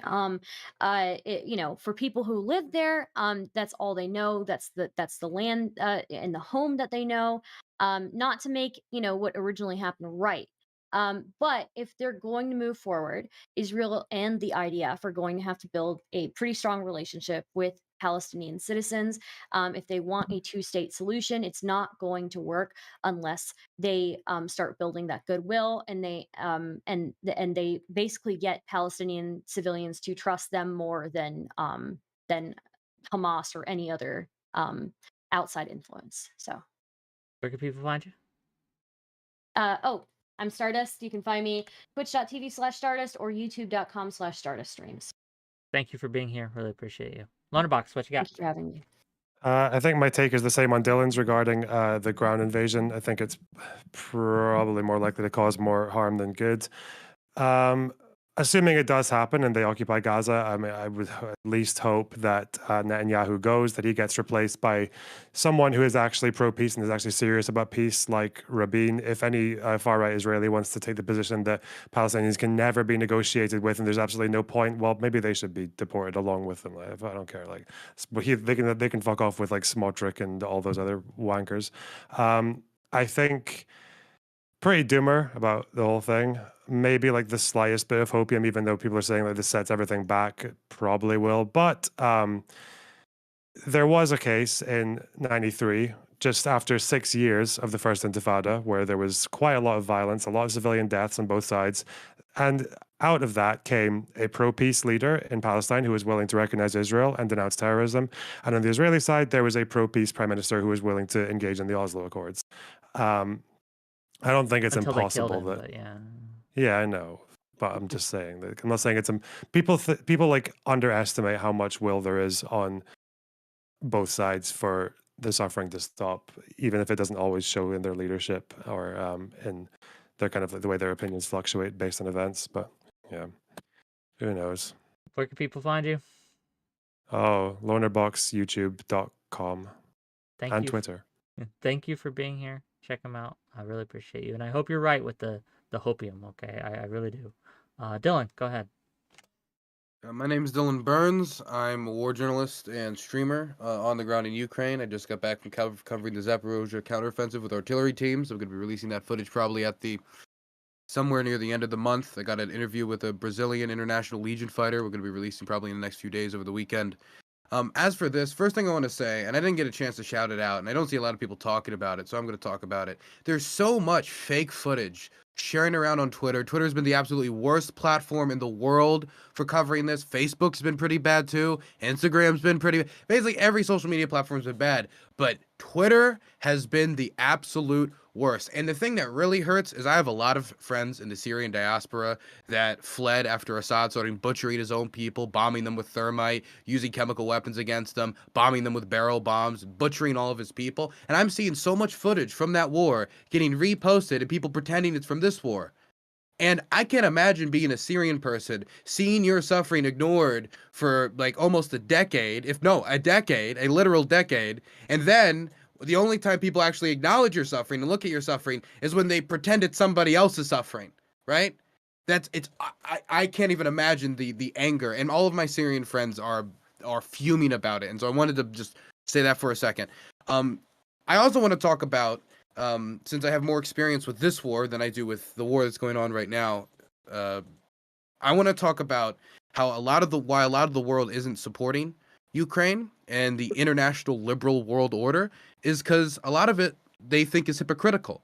That when Russia violates Ukraine's sovereignty, which obviously Ukraine should be supplied with what is necessary to push back against the Russian invasion, it's illegal, it's horrible, it's awful. But when they get their territory infringed upon, the West all comes together, locks arms, is ready to push back against the Russians. But for the last 80 years of occupation, the West has been largely silent about the Israeli occupation of the West Bank, has been largely silent about Netanyahu's continued perpetuation of the conflict and no interest in coming to a reasonable deal, or any of the horrific statements that have come from Knesset members, government officials, talking about, oh, we need to level the place. We've got American politicians like Lindsey Graham saying we need to level the Gaza Strip. He has never... what connection does he have to this conflict to have that much of a murderous opinion about it? His family wasn't shot and killed. That's the thing that really gets me, is when people who don't even have direct ties to this conflict, or some of the most bloodthirsty people overseas because of either like religious zealotry or because they want to score political points, those people are the worst. But the only people who I believe that are civilians that are legitimate targets are those who post armor footage on Twitter and pretend that it's real. And that'll be my finishing statement. Thanks for being here. Yeah, just double check your sources, gang. There's a lot of anger. There's a lot of people trying to use this to get their dunks on. So just check your sources. Make sure that at least it's backed up by something, right? There's a fog of war going on, and yeah, we just got to double check it. Thank you for being here. Appreciate you coming. Counterpoints. Yep. So I'll try to be brief. Israel is responsible for the geopolitical pressure that's been put on the Palestinians, and as a result, but the Palestinians are responsible for what they do with that pressure. So, as an example, I think that, I just saw some footage of, Hamas like ripping up some water pipes in order to build rockets that they could then shoot into Israel and all that kind of stuff. And it's like, no, that's not going to fucking solve anything. And basically, I would go with my plan if I was Israel. So ground invasion is probably going to happen whether we like it or not. The eradication of Hamas is probably going to happen whether or not we like it. We're probably going to have a 10-year or 20-year military occupation with civilian casualties. And then the only way to break the cycle of violence is to treat your neighbor the way you would like to be treated. And that means not evicting them. That means providing for their water, providing for their security, providing for their education, providing for their future well-being, et cetera, et cetera. And if we don't have the willpower to do that, then we'll just launch a new cycle of violence. If you liked my takes, if you want to check me out, you can type in Counterpoints 40K into YouTube. You'll come across my Warhammer channel. We're breaking 55,000 subscribers, this month. We are also breaking 1 million views monthly for the 3rd or 4th time, which is pretty cool. So if you're into Warhammer animations or Warhammer lore breakdowns, go ahead and check that out. If you want my politics takes, then we're resetting the politics under the channel Counterfire, where debates and conversations such as this are posted. So thank you for having me on, Wick. I appreciate it. Ollie, even if we disagreed or whatever, if we're on different sides of the fence, it was nice speaking with you. And of course, I parasocially love everybody else on this panel as well. So thank you for being here, Counterpoints. Really appreciate you. Finally, Ollie, go ahead. Yeah, so I think during these times, it's really important that people stay aware, do your own research, do good research, stay informed, have conversations with people who disagree with you. You shouldn't live in an echo chamber. You should be able to see things from another perspective, another side. Stay hopeful. Free Palestine. And the other way you can find me, 𝕾𝖍𝖎𝖙, TikTok normally, but I'm about to start streaming relatively soon. Counterpoints, it was a pleasure meeting you, Loner, Dylan, Stardust. Thank you for being here. Everyone, gang, like I said, we're probably not going to have a stream tomorrow. I might do a solo stream, might do some solo content. I don't know. It depends on how I feel. I have been frustrated by the coverage of this, the response to this. A lot of people have gone mask off, and I think that a lot of people, it just shows that they are willing to overlook the suffering and inhumanity if it is done to the people they consider to be the bad guys. And that is a statement that applies across the board politically. But yeah. Okay, we're going to rate out, and we'll see you guys either tomorrow or we'll see you Monday. Wait, bye-bye, everyone. Bye-bye. Bye. Bye. Bye. Bye. Bye.